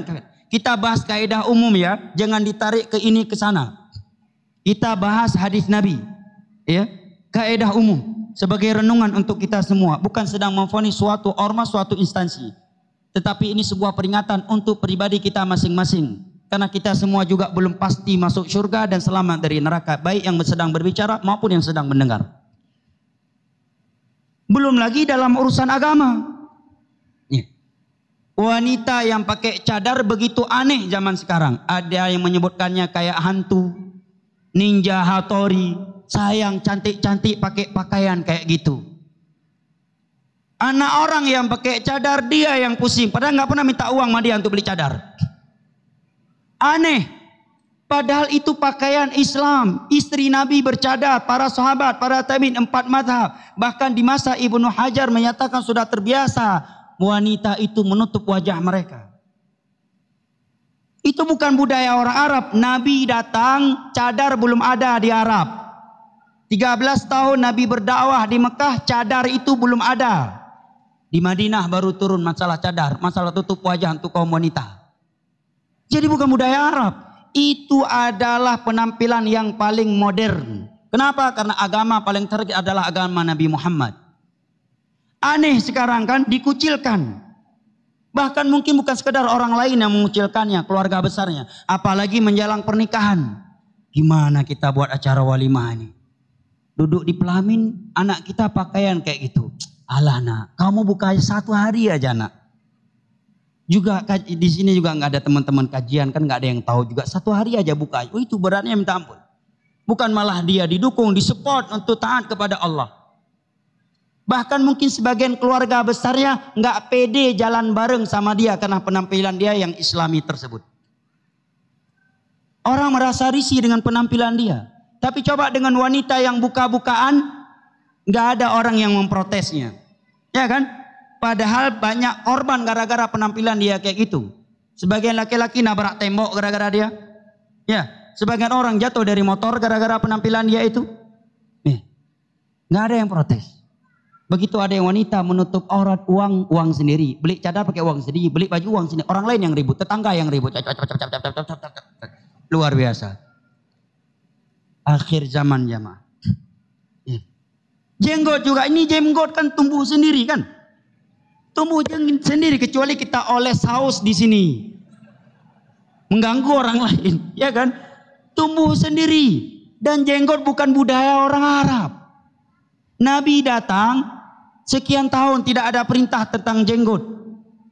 Setelah itu baru Yahudi Nasrani nggak berjenggot saat itu. Setelah sekian lama Nabi berdakwah, baru beliau berkata, ahfuz syawarib wa'ful luha. Cukur kumis-kumis kalian, biarkan jenggot kalian. 4 mazhab sepakat tentang jenggot. Pertama, Nabi berjenggot. Pertanyaannya, adakah yang lebih ganteng daripada Nabi? Tidak ada, beliau berjenggot. Adakah yang lebih rapi daripada Nabi? Tidak ada, Nabi berjenggot. Adakah yang lebih bersih, lebih higienis daripada Nabi? Tidak ada, beliau berjenggot, lebat. Ada yang berani memvonis orang yang berjenggot goblok, kurang bersih, kotor? Hah? Nabi kita, Nabi. Bukan sekadar ustaz. Berjenggot, lebat. Para Nabi semuanya berjenggot. Nabi Musa ketika menarik jenggot, Nabi Harun menyatakan, la ta'khudh bi lihyati, jangan kamu tarik jenggotku. Nabi Harun aja berjenggot. Sekarang jadi aneh tentang jenggot kan? Iya. Ini manusia mana lagi ini? Begitu ada aktor, artis Hollywood berjenggot, baru sebagian anak muda berani berjenggot. Gaul bro. Nggak mau dia diketahui jenggot karena sunnah. Nanti kalau di masjid, Masya Allah nikmat sunnah. Alhamdulillah setelah kenal sunnah saya berani memelihara jenggot. Nanti di keluar masjid, bukan karena nilai sunnah dia katakan. Gaul bro. Nggak tahu, artis sekarang pada berjenggot bro. Aneh penampilan jenggot. Kenapa? Karena manusia sudah terbiasa dengan yang sebaliknya. Yang mencukur kumis, memelihara jenggot, aneh. Tapi sebaliknya tidak aneh, sebagian orang mencukur jenggot betul-betul habis. Sedangkan kumisnya dia biarkan sudah seperti pisang goreng hangus. Itu nggak aneh. Maka sungguh benar apa yang Nabi sabdakan di atas itu. Bahwa itu telah terjadi dan sudah terlihat jamaah. Inilah masa yang kita berada di dalamnya. Nabi menyampaikan zina terbuka lebar, tersebar luar biasa, khamar, perjudian, musik, nyanyian, biduan-biduan. Wanita-wanita yang menari di atas panggung-panggung, kata Nabi, itu akan terjadi. Dan apabila itu telah terjadi, maka akan terjadi gempa bumi yang sangat banyak. Dan Allah akan merubah bentuk sebagian manusia dengan bentuk hewan-hewan. Menunjukkan jamaah yang dimuliakan Allah bahwa zaman yang Nabi beritakan di atas sudah datang. Bahkan bukan sekadar datang, kita sudah melewatinya sekian lama. Lantas apa bimbingan dari Nabi kita sallallahu alaihi wasallam untuk kita umatnya yang berada di zaman sudah seperti itu, agar kita istiqamah di atasnya? Maka insyaallah taala saya akan membaca 2 hadis. Dengan itu kita tutup kajian kita untuk materi ini. Berapa menit lagi kajian kita?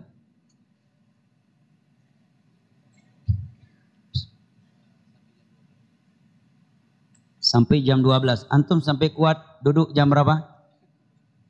Masih kuat sampai jam 12? Kuat ya? Masya Allah. Baik, hadis yang pertama adalah hadis yang kita baca tadi malam di Masjid Raya. Karena belum tuntas kita bahas kembali untuk menyempurnakan pembahasan tadi malam. Yaitu hadis yang diriwayatkan oleh Al-Imam Ahmad dan Al-Imam Ibnu Majah. Dari sahabat yang bernama siapa tadi malam? Hanzalah. Bukan. Sahabat siapa? Sahabat siapa? Tadi malam hadir? Tadi malam hadir? Hadir? Tadi malam? Tadi malam hadir? Tadi malam? Irbad bin Sariyah. Kasih hadiahnya. Hadiah yang mau dibagikan. Siapa? Bapak, Masya Allah. Kasihkan. Barakallahu fiik. Apa hadiahnya? Masya Allah. Baik. Dari Irbad bin Sariyah. Ketika beliau menyatakan wa'adhana Rasulullah sallallahu alaihi wasallam mau'izatan wajilat minhal qulub wa dharafat minhal uyun. Suatu ketika Nabi sallallahu alaihi wasallam memberikan wejangan, wasiat, ceramah yang sangat mengesankan, yang membuat kami terkesima. Ketika kami mendengarnya, kami menangis dan hati-hati kami bergetar. Kami pun berkata, ya Rasulullah, ausina, wahai Rasulullah, berikan kami wasiat. Maka Nabi pun berpesan, usikum bitaqwallah was-sam'i wat-ta'ah wa in ta'ammara 'alaikum 'abdun habashi fa innahu man ya'ish minkum ba'di fasayara ikhtilafan katsira. فعليكم بسنتي وسنة الخلفاء الراشدين المهديين عضوا عليها بالنواجذ وإياكم ومحدثات الأمور فإن كل محدثة بدعة وكل بدعة ضلالة وكل ضلالة في النار. Ada 3 wasiat dalam hadis ini dari Nabi kita sallallahu alaihi wasallam untuk para sahabat yang meminta nasihat tersebut secara khusus dan untuk seluruh umat beliau secara umum. Wasiat yang pertama kata Nabi sallallahu alaihi wasallam agar kalian senantiasa bertakwa kepada Allah Jalla wa Ala. Jamaah yang dimuliakan Allah, selama kita bertakwa kepada Allah, tidak ada yang mampu mendatangkan mara bahaya kepada kita. Ingat itu. Kita jangan lemah, jangan kita gantungkan ekonomi kita kepada manusia. Jangan kita gantungkan keberhasilan kita kepada manusia, gantungkan keberhasilan kita dengan bertakwa kepada Allah Jalla wa Ala. Karena Allah yang berfirman, wa in tasbiru wa tattaqu la yadhurrukum kaiduhum syai'a. Andai kata kalian tetap beriman, mempertahankan akidah Islam dan tetap bertakwa kepada Allah, maka seluruh manusia di dunia tidak akan bisa mendatangkan mara bahaya kepadamu. Ini janji Allah. Sebagian orang terlalu lemah akidahnya. Oh, kalau ini terpilih nanti ekonomi Indonesia akan demikian dan demikian.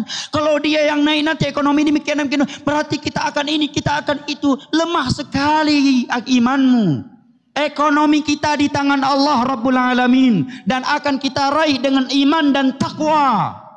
Walau anna ahlal qura amanu wattaqau lafatahna alaihim barakatim minas sama'i wal ard walakin kadzabu fa akhadnahum bima kanu yaksibun, kata Allah.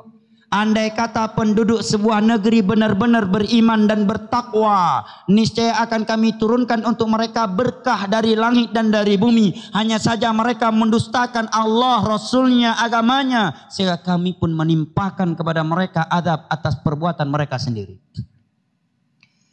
Di dalam sebuah hadis yang diriwayatkan oleh Imam Tirmidzi dari Abdullah bin Abbas radhiyallahu anhuma, Nabi menyatakan, wa'lam annal ummata law ijtama'u ala an yanfa'uka bi syai'in lam yanfa'uka illa bi syai'in qad katabahu Allahu laka wa law ijtama'u ala an yadhurruka bi syai'in lam yadhurruka illa bi syai'in qad katabahu Allahu 'alaik wa rufi'atil qalam wa juffatis suhuf. Kata Nabi SAW kepada Abdullah bin Abbas yang masih kecil, yang belum baligh. Kata Nabi SAW, wahai anak kecil, andai kata seluruh manusia di dunia ini berkumpul ingin membunuhmu, ingin mendatangkan mara bahaya kepadamu, niscaya itu tidak akan terjadi kecuali dengan takdir Allah. Dan andai kata seluruh mereka berkumpul ingin mendatangkan manfaat, memberi uang, memberi kemanfaatan, sungguh itu juga tidak akan terjadi kecuali telah ditakdirkan oleh Allah. Pena yang mencatat takdir telah diangkat. Tidak ada lagi yang akan ditulis. Yang akan terjadi, yang telah terjadi, yang sedang terjadi, dan yang akan terjadi, semuanya sudah tertulis. Dan lembaran-lembaran takdir telah kering. Tenang hidup kita jemaah kalau kita serahkan perkara kita kepada Allah.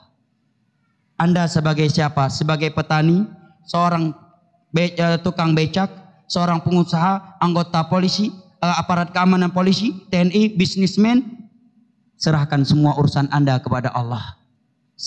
Kalau saya petani berarti kerja saya ke kebun. Oh, saya seorang polisi berarti ke kantor jam sekian dan pulang jam sekian. Oh, saya TNI jam sekian saya masuk kantor, jam sekian saya pulang.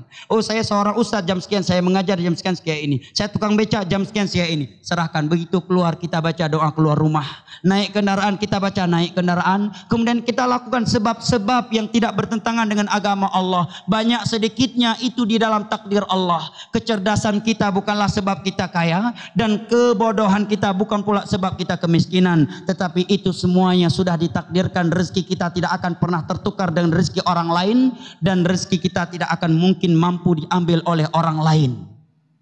Nyaman hidup kita. Oh, mati dibunuh, alhamdulillah, berarti takdir kita memang seperti itu. Kita mati dibunuh, alhamdulillah, sudah ada yang menanggung dosa-dosa kita di hari kiamat. Alhamdulillah, di hari kiamat kita akan ada orang yang transfer pahala untuk kita. Nyaman hidup ini kalau dibangun di atas iman dan takwa. Merdeka kita, gak akan diperbudakkan, tidak akan terbelenggu dengan was-was. Lakukan segala sebab yang tidak bertentangan dengan agama Allah, dibangun di atas iman, di atas takwa. Serahkan segala-galanya kepada Allah, selesai. Hidup sekali, mati sekali. Kaya miskin dalam takdir Allah. Kapan kita kaya, kapan kita miskin, kapan kita menjabat, kapan tahta kita hilang, kapan diberikan lagi. Sudah diatur semuanya oleh Allah. Lakukan sebab-sebab yang tidak bertentangan dengan Allah. Kemudian serahkan segala-galanya kepada Allah. Apa yang terjadi? Kita ucapkan qaddarallah wa ma syaa fa'al. Allah telah menakdirkannya dan Ia telah berkehendak. Jangan kamu katakan, jangan engkau berandai-andai, kata Nabi, karena berandai-andai itu hanya membuka pintu syaitan.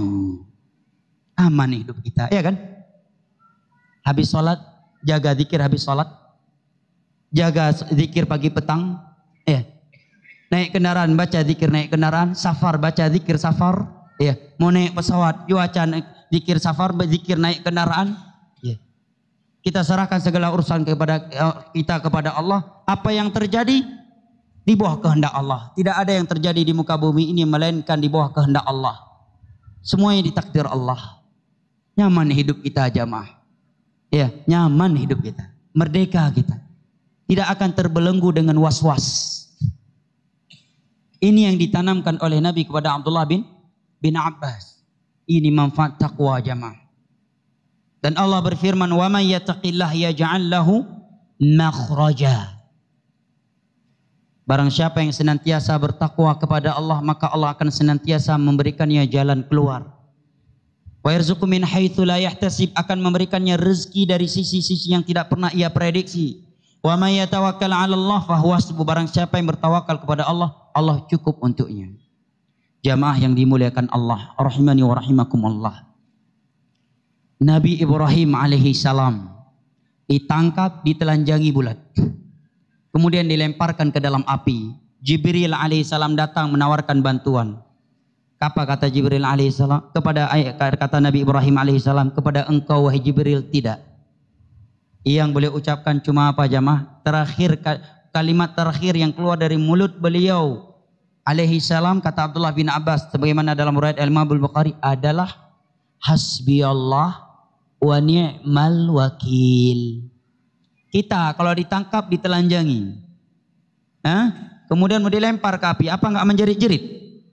Enggak ampun-ampun. Tangkap, telanjangi, dilempari dari jauh karena besarnya api yang dihidupkan oleh mereka. Beliau hanya mengucapkan hasbiyallah wa ni'mal wakil. Apa yang terjadi jamaah? Allah sebutkan dalam surat Al-Anbiya bahwa Allah berkata kepada api, ya nar kuni bardan wa salaman ala Ibrahim. Wahai api, mendinginlah kamu dan selamatkan Nabi Ibrahim. Secara logika tidak mungkin terjadi. Tidak masuk akal. Api yang begitu besar, bentuknya masih api tapi dingin. Nabi Ibrahim dilempar ke dalamnya, kemudian keluar dalam keadaan masih selamat. Tidak logis, mustahil menurut akal manusia. Tetapi tidak ada yang mustahil bagi Allah. Innama amruhu idza arada li syai'in an yaqula lahu kun fayakun. Ini harus tertanam, tertancap kuat di dalam hati kita jamaah. Maka kita akan menjadi orang yang paling berani, orang yang paling merdeka. Sekalipun orang melihat kita miskin, nggak punya apa-apa, nggak punya tahta, nggak punya ini, nggak punya itu. Kita punya Allah Subhanahu wa taala Rabbul Alamin. Wa may yatawakkal 'ala Allah fa huwa hasbuh. Orang yang bertawakal kepada Allah, Allah cukup untuknya.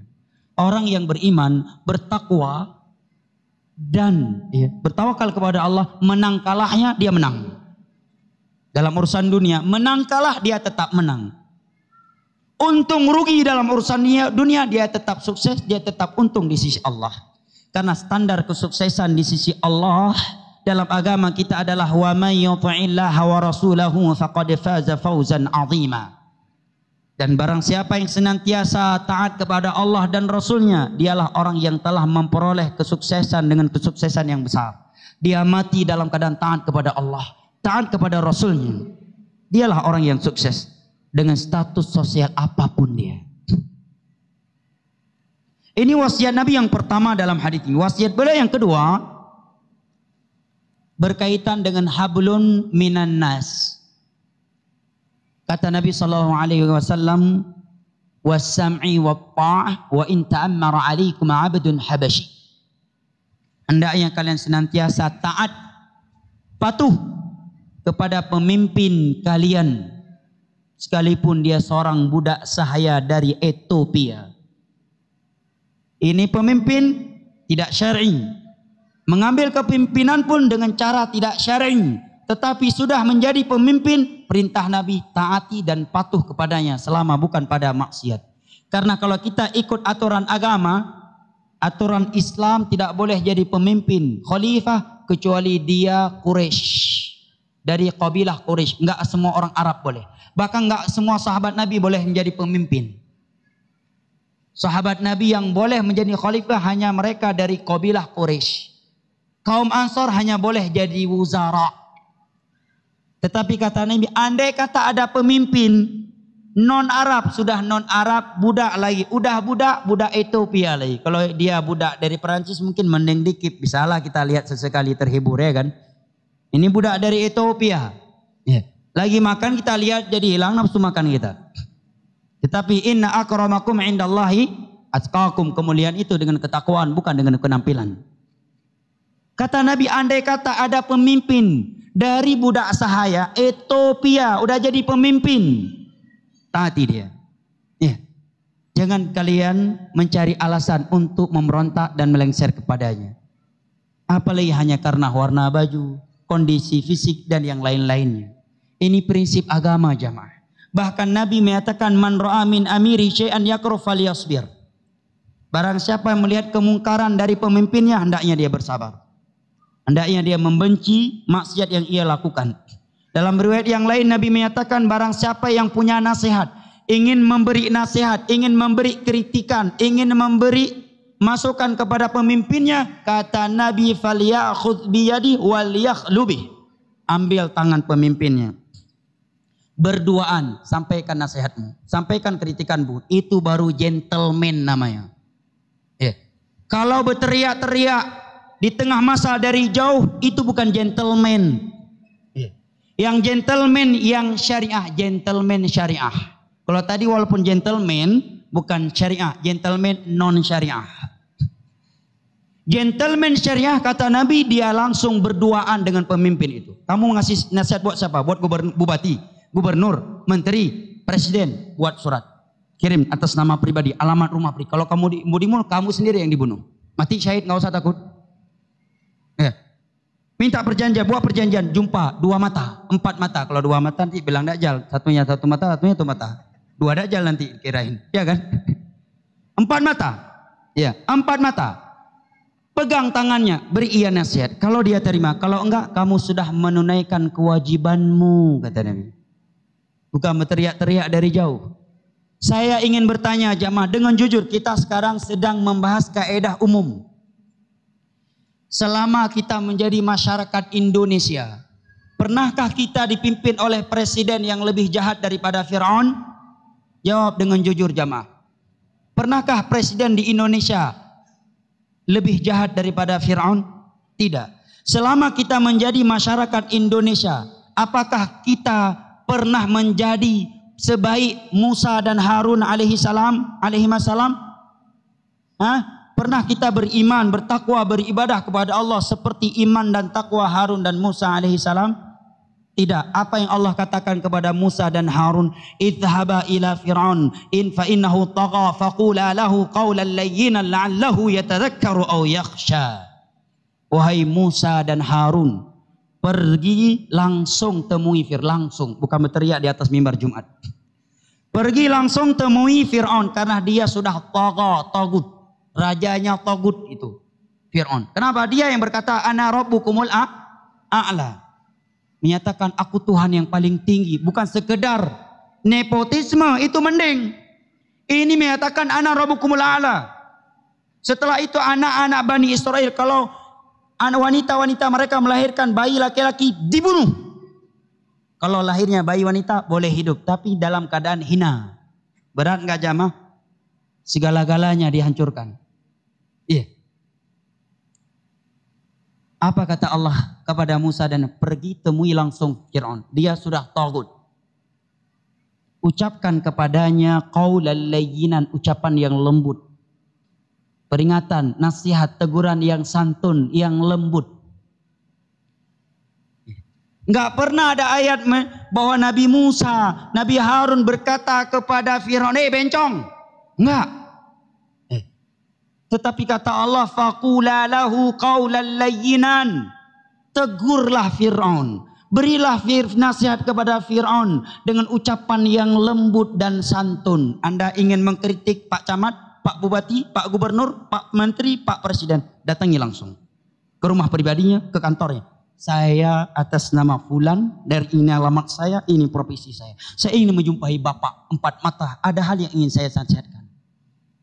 Wah, nggak berani lah Ustaz kalau gitu, nanti saya kalau dibunuh mati syahid, kenapa takut? Katanya pemberani, katanya mengucapkan kebenaran di depan sultan adalah jihad, kok jadi pengecut? Gentleman syariah begitu. Datang langsung. Ini Fir'aun dan Musa. Musa dan Harun datangi Fir'aun langsung. Beri nasihat layyinan yang lembut dengan santun. Kenapa harus santun? Kata Allah, la'allahu yatadzakkar, agar dia mau mengingat dan mau takut kepada Allah. Jamaah yang dimuliakan Allah. Antum misalkan ditegur oleh atasan. Atau orang yang antum kita nggak punya jabatan, nggak punya kekuasaan. Ada orang negur kita dengan cara tak santun. Kita kira-kira mau nggak dengar? Walaupun kita tahu diri kita salah. Merokok dalam masjid misalkan. Kita duduk di sudut masjid, ya. Misalkan sebagian kita duduk di sebagian masjid, di sebagian sudut masjid ngerokok. Tiba-tiba dari mimbar ada yang berteriak tentang rokok, caci maki habis-habisan. Kira-kira antum mau dengar nggak? Hah? Maka mungkin akan maju ke depan ngasih sendal buat dia. Iya kan? Apalagi orang yang punya tahta, punya jabatan, punya masa. Ini Fir'aun jamaah. Allah katakan dengan kata yang santun, yang lembut. Ada sebuah hadis yang sebagian orang gagal paham dengannya. Hadis itu digunakan sebagai bahan untuk memberontak, sebagai alasan untuk melakukan aksi demo. Yaitu hadis yang berbunyi, afdhalul jihad fi sabilillah kalimatu haqqin inda sultanin jair. Merupakan jihad yang sangat mulia di jalan Allah adalah mengucapkan kata kebenaran di depan penguasa yang zalim. Kita bilang tidak ada yang salah dari hadis, hanya saudara yang gagal faham karena kebanyakan makan micin. Ulama yang mensyarah hadis ini menyebutkan hadis ini menyebutkan dua syarat. Baru dikatakan jihad yang paling mulia di jalan Allah. Syarat yang pertama yang dia ucapkan kebenaran, bukan caci makian, bukan celaan. Jangan kamu berdalil dengan hadis ini padahal yang kamu ucapkan caci makian, celaan, vonis, hoak yang kamu tebarkan kemudian bawa hadis ini. Enggak bisa. Kebenaran, bukan hoax, bukan adu domba, bukan provokasi, bukan fitnah, bukan caci makian, bukan celaan, bukan pembunuhan karakter, tetapi kalimat kebenaran yang sesuai dengan Al-Quran dan hadis. Sampaikan, Pak, riba haram, Pak, ini dalilnya, Pak, ini hadisnya, kan enak didengar. Ya, Pak, ini nggak boleh, Pak, ini ayatnya, Pak, ini hadis Nabi, Pak. Walaupun dia tidak menerima, mungkin dia terima kasih Ustadz, tapi gimana lagi posisi saya sekarang begini, saya tertekan. Masya Allah, indah. Dia sudah memuakinya. Ini yang diucapkan bukan kebenaran, justru kebatilan, ya, provokasi, ya, hoax, celaan, caci makian, dan itu pun terkadang tuntutannya agak masalah dunia, bukan agama yang dia minta. Yang kedua kata Nabi, inda sultanin jaid, di sisi dia langsung. Inda ini dzarfu makan dalam bahasa Arab yang menunjukkan tempat, langsung di sisi dia. Ada orang tinggal di Aceh misalkan, saya kasih nasihat dari Medan. Saya berdiri di alun-alun Medan, saya teriak-teriak kasih nasihat buat dia yang di Aceh. Buat dia yang di Jakarta, buat dia yang di Pekanbaru sana. Setelah itu saya bawakan hadis tadi. Merupakan jihad di jalan Allah yang sangat mulia adalah mengucapkan kebenaran di depan penguasa yang zalim. Iya. Itu gagal paham, memaksa hadis Nabi. Ini dua syarat. Yang pertama, di sisinya langsung tanpa masa, bukan di atas mimbar Jumat, bukan di sosmed, ya, bukan di jalan, di alun-alun, di jalan-jalan umum yang membuat macet, ya, yang bisa menyebabkan perang saudara, ya, yang bisa dimanfaatkan oleh orang-orang asing untuk menghancurkan keamanan sebuah negara, untuk merusakkan ekonomi sebuah negara, merusakkan mata uang sebuah negara. Kedua kata Nabi, yang kamu ucapkan kebenaran, bukan caci makian, bukan celaan, bukan provokasi, bukan hoax. Ini syaratnya. Dan ini perintah Nabi jamaah. Kalau masalah ingin memberontak jamaah, saya kira hampir semua kita punya sifat ingin memberontak, betul nggak? Ya kan? Kalau masalah mau tidak mau, semua kita mungkin nggak mau ditindas, maunya hidup enak, hidup tenang, ya kan? Semua kita mungkin dalam jiwanya ada sekian persen sifat manusia. Yang namanya sifat manusia ada sekian persen dia selalu ingin memberontak, ya kan? Cuma masalahnya kita mau ikut hawa nafsu kita atau mau ikut agama. Perintah agama kalau ada penguasa yang zalim, andai kata ada, bersabar perintah Nabi. Mendoakan dia agar dapat hidayah. Memberi nasihat kepadanya secara langsung dan secara santun. Hak kita yang tidak diberikan oleh dia, kata Nabi, tas'alullah alladzi lakum, minta sama Allah. Sampai kapan Ustadz kita sabar? Tanya sebagian orang. Jawabannya langsung dari Nabi. Hatta taridu alayya fi haud. Isbiru hatta talqawni ala haudi. Bersabarlah kalian sampai bertemu denganku di dalam telagaku. Itu jawaban dari Nabi SAW dalam riwayat Al-Imamul Bukhari. Demi menjaga persatuan, demi menjaga tidak terjadinya pertumpahan darah. Ini kaedah Nabi jamaah, bukan karena sudah masuk 2019, bukan. Ini kaedah dari Nabi sebelum beliau wafat. Ini kaedah udah berlaku di masa Nabi, di masa para sahabat, para tabi'in, tabi'in sebelum kita lahir. Ini hadis udah ada, bukan baru 2018 baru ada hadis ini. Enggak. Siapapun yang akan memimpin nanti, kita tetap terapkan kaedah ini. Sekarang yang menjadi pemimpin kita adalah Bapak Jokowi dan jajarannya, maka kita terapkan kaidah ini. Sami'na wa ata'na. Kita bersabar, kita mendoakan, kita menasihati dengan santun, dan kita siap taat dan patuh kepadanya. Andai kata nanti yang memimpinnya selain beliau lagi, kita juga berkata demikian. Sami'na wa ata'na. Selama bukan dalam hal maksiat. Kita siap taat. Apakah yang akan menjadi presiden nanti Bapak Jokowi ataukah Bapak Prabowo? Kok kita tetap sami'na wa ata'na. Selama yang diperintahkan bukan dalam hal maksiat. Ini perlu kita jaga jamaah. Ya. Karena nikmat keamanan sangat besar. Karena sekarang kita dibuat seakan-akan mau perang Badar, mau perang Uhud. Padahal Bapak Prabowo dan Bapak Sandiaga Uno Muslim, saudara kita yang harus kita cintai, yang harus kita jaga kehormatannya. Bapak Jokowi dan Bapak Ma'ruf Amin juga saudara kita Muslim. Bukankah Allah berfirman, innamal mu'minuna ikhwah. Kaum mukminin itu bersaudara. Bukankah Nabi menyatakan sibabul muslim fusuqun wa qitaluhu kufr? Mencela seorang muslim adalah kefasikan. Mereka empat-empatnya masih muslim, keempat-empatnya saudara kita. Wa qitaluhu kufrun, memerangi dan melengsarkan seseorang adalah bentuk kekufuran. Adalah bentuk kekufuran. Jangan sampai gara-gara beda pilihan akhirnya saling sikut-sikutan. Ya, saling berantem.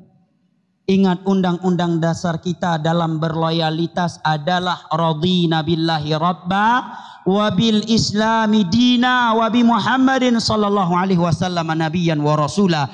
Innamal mu'minuna ikhwah. Bukanlah nomor 3 atau nomor 4 sebagai undang-undang dasar kita di dalam berloyalitas. Al-wala wal bara kita dibangun di atas radina billahi rabba wabil islami dina wabi Muhammadin sallallahu alaihi wasallam nabiyyan wa rasula. Dan Allah berfirman, wala yajrimannakum syana'anu qaumin ala alla ta'dilu i'dilu huwa aqrabu littaqwa. Jangan karena kebencian kalian kepada sebagian orang membuat kalian tidak bersikap adil, berkata sesukanya, membuat berita sesukanya. I'dilu, bersikap adillah, karena adil itu lebih dekat kepada ketakwaan. Ini prinsip jamaah. Iya, mari kita jaga nikmat keamanan yang telah Allah berikan kepada kita masyarakat Indonesia. Masya Allah, kita pergi ke masjid sholat 5 waktu aman. Masya Allah, keluar pagi lalu lintas sudah dirapikan oleh Bapak TNI, oleh Bapak Polisi, oleh Satpol PP dan seterusnya. Aman. Coba antum hidup di Suriah, di Palestina, di Libya, di Yaman. Mau berangkat ke masjid aja terkadang harus ya hati-hati, khawatir kena peluru nyasar. Mau hidup seperti itu jamaah. Oleh karenanya nikmat keamanan Allah barengkan dengan nikmat makanan dan minuman. Karena nikmat keamanan tidak kalah besarnya dengan nikmat makanan dan minuman. Allah berfirman, alladzi at'amahum min ju'in wa amanahum min khauf. Dialah yang telah memberikan nikmat keamanan untuk mereka, sebagaimana dialah yang telah memberikan nikmat makanan dan minuman kepada mereka.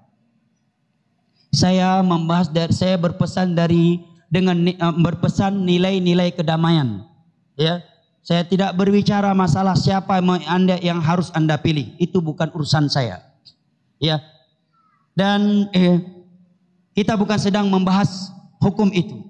Tapi yang saya sampaikan adalah pesan-pesan perdamaian, pesan-pesan ukhuwah, pesan-pesan menjaga persatuan dan nikmat keamanan. Jangan sampai kita diadu domba jamaah. Karena kalau terjadi pertumpahan darah, terjadilah perang saudara. Sudan diprovokasi, akhirnya Sudan Janub minta merdeka, minta pisah dengan Sudan Shimal. Dengan alasan mereka lebih kaya, kita punya gas, kita punya minyak, sedangkan sebelah sana nggak ada. Akhirnya pisah, tambah hancur negaranya. Yang untung siapa? Pihak asing. Iya. Mata uang asing naik. Iya. Dolar jadi naik, rupiah jadi turun. Dan seterusnya. Pesan yang terakhir dari Nabi dalam hadis di atas. Udah mau habis waktu ya. Jam 12 terakhir ya. Baik. Pesan terakhir dari Nabi SAW dalam hadis di atas. فَإِنَّهُ مَنْ يَعِشْ مِنْكُمْ بَعْدِي فَسَيَرَى اخْتِلَافًا كَثِيرًا فَعَلَيْكُمْ بِسُنَّتِي وَسُنَّةِ الْخُلَفَاءِ الرَّاشِدِينَ الْمَهْدِيِّينَ. Apabila kalian melihat umat Islam telah berpecah, berselisih, berbeda-beda pendapat dalam akidah, dalam prinsip agama, apa solusinya jamaah? Kita nggak butuh kepada jawaban manusia. Karena kalau kita tanya kepada orang, sebagian orang kaedahnya, standarnya standar ganda. Betul nggak? Yang ini bilang ikut ustadz saya, yang sana bilang ikut ustadz kami, yang sana bilang ikut partai kami, yang sana bilang ikut partai kami. Ini partai yang paling berjasa buat Islam. Yang sana juga demikian, ikut ormas kami. Jangan ormas itu. Kita nggak butuh kepada jawaban yang bersifat standar ganda. Yang kita butuhkan adalah jawaban dari Nabi kita sallallahu alaihi wasallam. Apa jawaban dan bimbingan beliau untuk kita selaku umatnya apabila umat Islam ini telah berpecah belah? Mari kita simak bersama. Beliau menyatakan fa'alaikum bisunnati, hendaknya kalian berpegang teguh dengan agama yang aku bawa. Itu pesan Nabi. Wa sunnatil khulafa'ir rasyidin. Ini poin yang pertama dalam wasiat beliau yang terakhir ini. Poin kedua, dalam wasiat beliau yang ketiga ini, hendaknya kalian berpegang teguh dengan sunnah, dengan agama, pemahaman khulafa ar-rasyidun, para sahabat beliau secara khusus, yaitu Abu Bakar, Umar, Uthman dan Ali. Hatu 'alaiha binawajid. Gigitlah sunnahku, agama yang aku bawa ini dengan gigi geraham kalian. Jangan cengeng. Kalau mau ikut sunnah Nabi, mau masuk surga, siap korbankan gigi geraham. Namun bukan maksudnya berarti pulang ke rumah, kalau begitu cabutlah gigi geraham, karena berpegang teguh di atas sunnah. Maksudnya ini kinayah, majas. Artinya harus betul-betul serius, ya, dan benar-benar istiqamah di atas agama yang beliau bawa. Poin ketiga dalam wasiat beliau yang terakhir ini, iyyakum wa muhdatsatil umur. Jauhi ibadah-ibadah baru, perkara-perkara baru yang diada-adakan dalam agama ini. Karena setiap perkara baru yang diada-adakan dalam agama ini, kata Nabi, bid'ah, itu adalah bid'ah. Wa kullu bid'atin dhalalah, setiap bid'ah adalah sesat. Lah Ustaz, kok semua yang dibilang sesat? Kan ada yang hasanah. Mohon maaf, saya seumur hidup belum pernah mendapatkan hadis yang menyatakan ada bid'ah hasanah. Yang baru saya dapatkan adalah hadis semua bid'ah adalah sesat. Anda punya hadis, berikan untuk saya, biar saya sampaikan kepada umat. Adapun hadis Nabi, saya cuma membaca hadis, menerjemahkannya. Masalah Anda terima tidaknya antara Anda dengan Allah. Ya. Hadis Nabi berbunyi kullu bid'atin dhalalah, setiap bid'ah sesat. Wa kullu dhalalatin finnar, setiap sesat tempatnya neraka. Ini hadis riwayat Imam Ahmad dan Imam Ibnu Majah, dicantumkan oleh ulama besar kita, Imam Nawawi, ulama besar dalam mazhab Asy-Syafi'i, dan beliau bukan ulama Wahabi. Beliau ulama Syafi'i, Imam Nawawi, dalam dua kitab beliau, Al-Arba'in dan Riyadhus Shalihin. Akankah kita masih merasa risih dengan peringatan bahaya bid'ah? Akankah kita akan menilai suatu dakwah yang menerangkan pentingnya ikut sunnah dan bahaya bid'ah adalah dakwah yang radikal, dakwah yang ekstrim? Kalau demikian berarti yang mengajarkan radikalisme dan ekstremisme adalah Nabi SAW. Karena yang pertama kali mengucapkan kata bid'ah adalah sesat adalah Nabi Muhammad SAW. Adakah yang lebih santun daripada Nabi Muhammad? Adakah yang dakwahnya lebih hikmah daripada Nabi Muhammad? Dan adakah yang berani memvonis Nabi Muhammad adalah Nabi yang mengajak kepada radikalisme? Seorang yang ekstrim dalam dakwahnya. Karena yang kita sampaikan umum, kaidah umum, hadis, terjemahan, ya kan?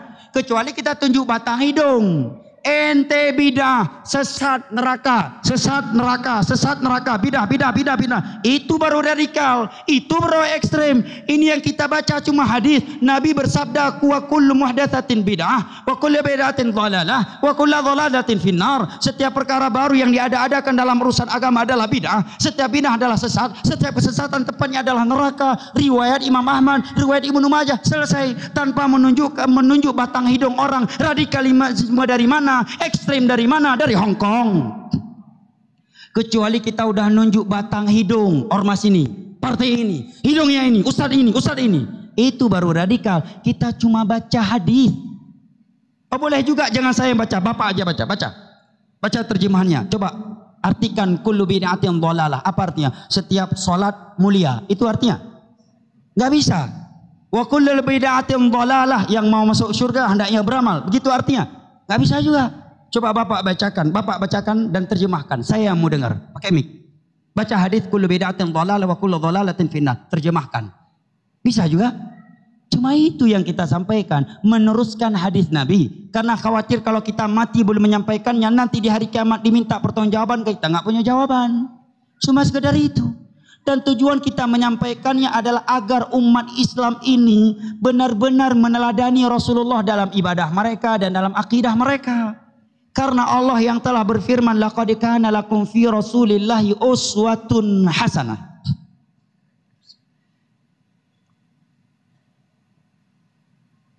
Sungguh telah ada suri toladan yang baik untuk kalian pada diri Rasulullah sallallahu alaihi wasallam. Ini tujuan kita. Bukanlah tujuan kita untuk memvonis neraka-neraka kepada orang. Bukan untuk mengkapling-kaplingkan syurga. Itu murni hak Allah subhanahu wa ta'ala. Tujuan kita adalah agar manusia beribadah ikut sunnah Nabi. Bukan mengikuti budaya setempat, adat istiadat, mengikuti mayoritas orang. Cuma itu tujuan kita, enggak lebih dari itu. Itu pun kalau didengar, ya alhamdulillah. Enggak didengar pun enggak masalah. Tidak ada pemaksaan, tidak ada kartu keanggotaan. Cuma itu. Radikal dari sisi mana? Kecuali kita keliling-keliling, bawa parang, bawa kampak, yang buat bid'ah, bacok. Yang buat bid'ah ini bacok, usir, bakar. Itu baru radikal. Kita cuma bilang, Nabi bersabda, kullu bid'atin dhalalah wa kullu dhalalatin finnar. Udah. Elu masih lakukan ya antara elu dan Allah subhanahu wa ta'ala. Surga neraka elu itu milik Allah, bukan milik saya. Jadi radikal dari sisi mana? Kok dibilang radikal, kok dibilang ekstrim? Ya. Dan kalau Anda bukan pelaku bid'ah, kenapa tersinggung ketika ada orang yang menyampaikan hadis ini? Ketika kita bilang bahaya korupsi, tiba-tiba dia jangan bilang nggak boleh korupsi. Menunjukkan apa? Hah? Tanda tanya. Bang begitu besar. Kalau kita tidak korupsi, kenapa marah ketika ada orang yang peringatkan bahaya korupsi? Kan begitu? Kalau kita bukan ahlul bid'ah, tidak melakukan bid'ah, dan kita merasa ibadah yang kita lakukan punya dalil, ada tuntunan dari Nabi, kemudian tiba-tiba ada orang yang membacakan hadis kullu bid'atin dhalalah wa kullu dhalalatin finnar, kenapa harus tersinggung? Karena Anda nggak masuk ke situ. Ya kan? Dan yang dibacakan pun hadis Nabi, tidak lebih dari itu. Ini wasiat Nabi jamaah. Kalau ada perbedaan, perselisihan, kembalikan kepada Al-Quran dan hadis dan kepada metode para sahabat Nabi dan secara khusus Khulafa ar-Rasyidun. Ini pesan Nabi. Aplikasinya sebagai contoh misalkan. Contoh yang paling dekat, konkret. Terjadi perbedaan pendapat terkait konteks zikir setelah sholat 5 waktu misalkan. Ya kan? Di sebagian masjid bacanya Al-Fatihah wa rahmatullah. Ya. Sebagian masjid yang lain suaranya pelan. Berarti kan terjadi perbedaan, terjadi perselisihan, ya kan? Enggak elok saling vonis memvonis, kan? Tidak elok yang ini berkata ikut ini aja, ini yang udah lama. Tugasnya, kewajiban kita kata Nabi kembalikan kepada sunnahku. Baik, panggil semua ustadz. Ustadz kan LC, ustadz kan MA, ustadz kan dari Timur Tengah. Ustadz kan S1, Ustadz ini S2, udah S3, yang ini udah hampir S-teler. Ya. Coba Ustadz bahas. Buka Sahih Bukhari, buka Sahih Muslim, buka Sunan Abi Daud, Sunan Ibnu Majah, Mustadrak Hakim, Musnad Imam Ahmad, Imam Syafi'i, Al-Adhkar Imam Nawawi. Coba Ustadz sampaikan seperti apa sih zikir Nabi setelah sholat 5 waktu. Apa konteks zikir yang Nabi bacakan setelah sholat 5 waktu? Sudah dibahas. Rupanya kalau dibahas demi Allah yang dibaca oleh Nabi setelah sholat 5 waktu setelah salam adalah astaghfirullah, astaghfirullah, astaghfirullah. Allahumma anta salam wa minka salam tabarakta ya dzal jalali wal ikram. La ilaha illallah wahdahu la syarika lah lahul mulku wa lahul hamdu wa huwa ala kulli syai'in qadir. La haula wa la quwwata illa billah. La ilaha illallah wa la na'budu illa iya lahu ni'matu wa lahul fadlu wa lahu thana'ul hasan. La ilaha illallah mukhlishina lahud din walau karihal kafirun. Allahumma la mani lima a'taita wa la mu'ti lima mana' wa la yanfa'u dzal jaddi minkal jadd. Kemudian subhanallah 33 kali atau 11 kali. Kemudian alhamdulillah 33 kali atau 11 kali. Allahu Akbar 33 kali atau 11 kali. Boleh ditukar-tukar, enggak berurut juga tidak mengapa. Kemudian la ilaha illallah wahdahu la syarikalah lahul mulku wa lahul hamdu wa huwa ala kulli syai'in qadir. Setelah itu ayat kursi, setelah itu 3 qul, selesai. Kalau pada maghrib dan isya 3 qul masing-masing dibaca 3 kali dan ditambah 10 kali di ucapan la ilaha illallah wahdahu la syarikalah lahul mulku wa lahul hamdu yuhyi wa yumiitu wa huwa ala kulli syai'in qadir 10 kali. Dan pada salat subuh Nabi juga membaca Allahumma inni as'aluka ilman nafi'an wa rizqan thayyiban wa amalan mutaqabbala. Mana dalilnya? Buka Sahih Bukhari. Seluruh kitab hadis boleh buka, itu yang ada. 4 mazhab juga boleh bahas. Enggak ada satupun mazhab dari 4 mazhab yang menyatakan bahwa konteks zikir yang Nabi bacakan setelah sholat 5 waktu adalah Al-Fatihah. Kan baik, bagus Al-Fatihah, Al-Quran. Al-Baqarah juga bagus, sesekali Al-Baqarah dong. Habis sholat, Assalamualaikum warahmatullahi wabarakatuh. Al-Baqarah 5 ayat selesai. Enggak hafal lagi, buka Al-Quran. Sampai maghrib belum selesai. Ini agama, bukan perasaan. Yang penting baik, bukan itu. Yang penting sesuai dengan tuntunan Nabi. Ini kaedahnya. Tapi ini baik. Kita udah berjalan lama seperti ini. Berarti kalau itu baik, yang dari Nabi apa kurang baik? Oh baik juga. Kalau dua-dua baik, mana yang paling baik? Coba jawab.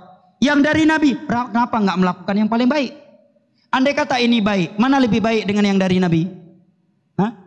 Yang dari Nabi kan? Kalau kita nggak melakukan, berarti apa makna asyhadu anna Muhammadan Rasulullah?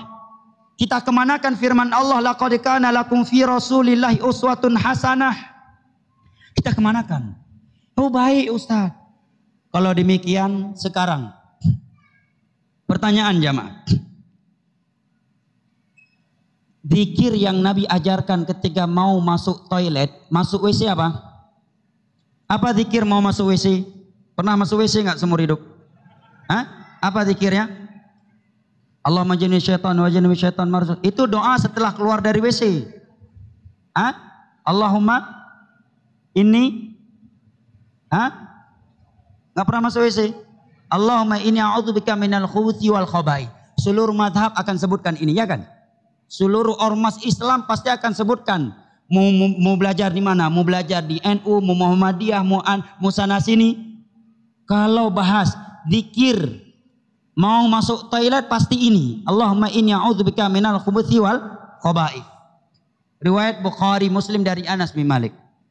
Pertanyaan dari saya, seumur antum menjadi muslim, pernahkah antum melihat orang yang ketika mau masuk toilet, dia enggak mau baca Allahumma inni a'udzubika minal khubuthi wal khaba'ith, tapi dia baca Al-Fatihah warahmatullah sambil tahan-tahan sallallahu taqabbalallahu minkum minna wa minkum. Setelah itu baru masuk WC. Pernah lihat?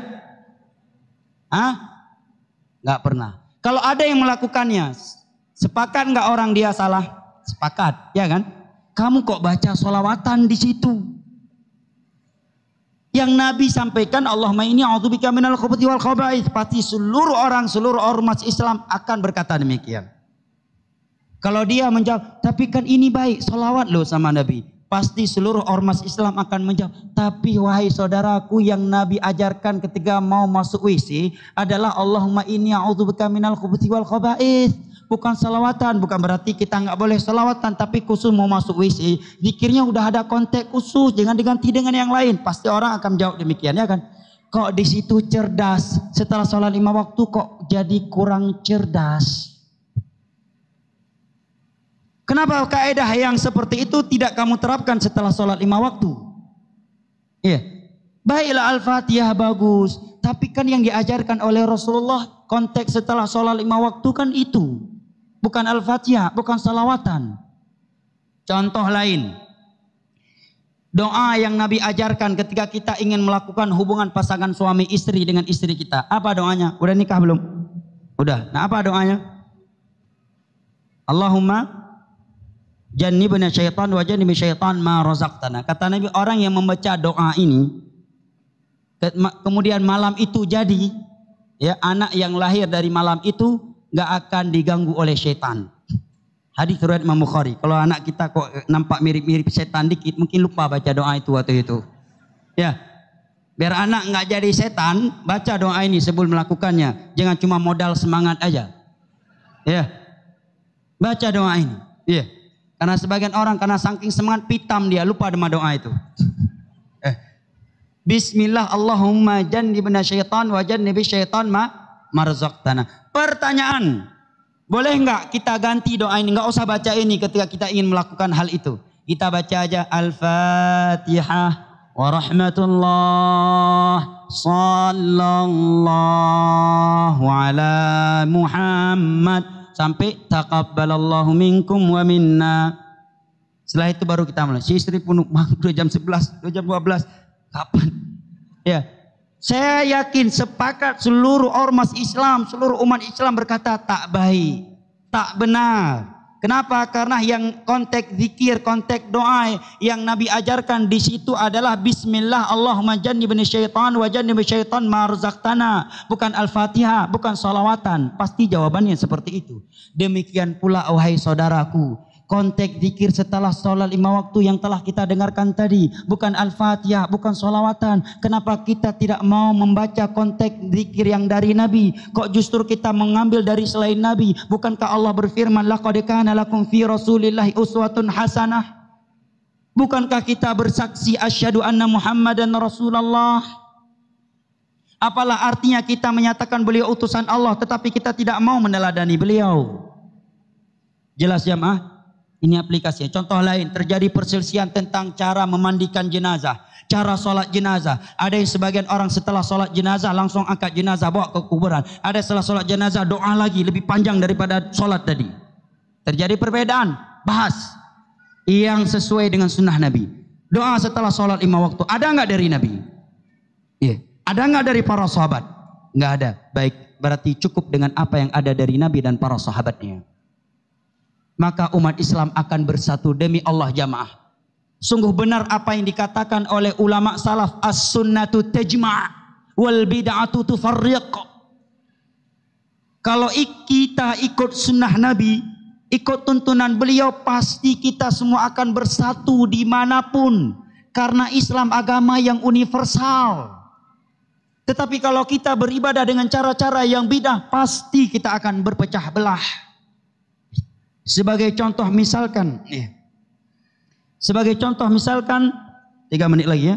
Pertanyaan ditanyakan ke Ustaz-Ustaz yang ada di Medan. Tanyakan ke Ustaz Ali Nur atau Ustaz Abdurrahman Taib dan Ustaz-Ustaz yang lain. Ada Ustaz Hamdan di sini, Ustaz Dzulqarnain juga ya. Taib, saya penceramah saja. Ada Ustaz Yunus juga. Insyaallah dijawab sama beliau. Coba jamaah sebagai contoh. Andai kata setelah sholat 5 waktu, seluruh masjid di dunia berzikir dengan konteks yang datang dari Nabi. Dengan cara yang datang dari Nabi. Kemanapun kita pergi, kita akan mendapatkan kesamaan, ya kan? Ke Afrika kita lihat sholat dia sama, umroh dia sama, haji dia sama, zikirnya sama. Tapi kalau semuanya alasan yang penting baik, ikut mayoritas manusia, ikut sebagaimana kebiasaan, kita akan melihat keanekaragaman. Jangankan antara negara, antar satu masjid, satu daerah dengan daerah berikutnya, kecamatan dengan kecamatan berikutnya, berbeda-beda konteks zikir setelah sholat 5 waktu. Betul enggak? Ya kan? Betul. Apa sebab kok bisa beda? Emangnya nabinya beda? Al-Qur'annya beda? Enggak kan? Kok bisa beda? Timbul pertanyaan, bahas agar dapat jawabannya. Kalau kita ikut sunnah Nabi pasti akan sama, pasti akan bersatu. Kalau kita nggak ikut tuntunan Nabi pasti akan beda-beda. Contoh lagi, umroh. Kita lihat rombongan umroh ini punya doa yang berbeda. Dia tawaf, doanya cukup panjang, doanya ini. Datang travel satu lagi, doanya beda lagi. Ini pas sa'i bacanya ini, yang satu lagi beda lagi. Tapi kalau ikut sunnah Nabi, semuanya sama. Tawafnya sama, sa'inya sama, halaknya sama. Nggak ada beda-beda. Kita akan bersatu, satu warna. Makanya kata para ulama, kalau kamu ingin mempersatukan manusia, nggak usah berkata kita harus bersatu, kita harus bersatu, jangan berselisih. Cukup seru mereka ikut Al-Quran, ikut hadis, otomatis mereka pasti akan bersatu. Karena Allah menyatakan wa'allafa baina qulubihim, hanya Allah yang mampu mempersatukan hati. Lau anfaqta ma fil ardi jami'an ma allafta baina qulubihim. Andai kata engkau membelanjakan seluruh bendahara yang ada di dunia ini, pembendaharaan yang ada di dunia ini, kamu tidak bisa mempersatukan hati manusia. Walakinallaha allafa bainahum innahu azizun hakim. Hanya Allah yang mampu mempersatukan mereka. Tapi wallahu a'lam bishawab, pas tidak lewat, bahkan kurang 1 menit. Jam 12 kurang 1 menit. Adapun pertanyaan insyaallah jamaah ya dijawab oleh ustaz-ustaz setempat insyaallah ya. Ada Ustadz Yunus, Ustadz Ali Nur, ya Ustadz Hamdan di sini senior saya juga, ya. Ada Ustadz Dzulqarnain senior saya juga, 8 tahun beliau di Yaman. Insyaallah dijawab oleh mereka. Dan ustaz-ustaz lain yang mungkin saya tidak ingat namanya, wallahu a'lam bishawab.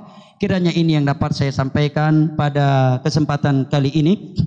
Mudah-mudahan Allah yang telah mengumpulkan kita di rumahnya yang mulia ini kembali mengumpulkan kita di dalam syurga firdausnya ma'an nabiyyin wasiddiqin wasyuhada'i wassalihin wa hasuna ulaika rafiqa. Sebagaimana kita memohon kepada Allah agar senantiasa menjaga nikmat keamanan, nikmat persatuan antara sesama umat Islam dan umat dengan selain umat Islam yang ada di Indonesia ini. Semoga Allah menjauhkan Indonesia ini dari sebab-sebab pertumpahan darah, dari sebab-sebab pertikaian dan perpecahan.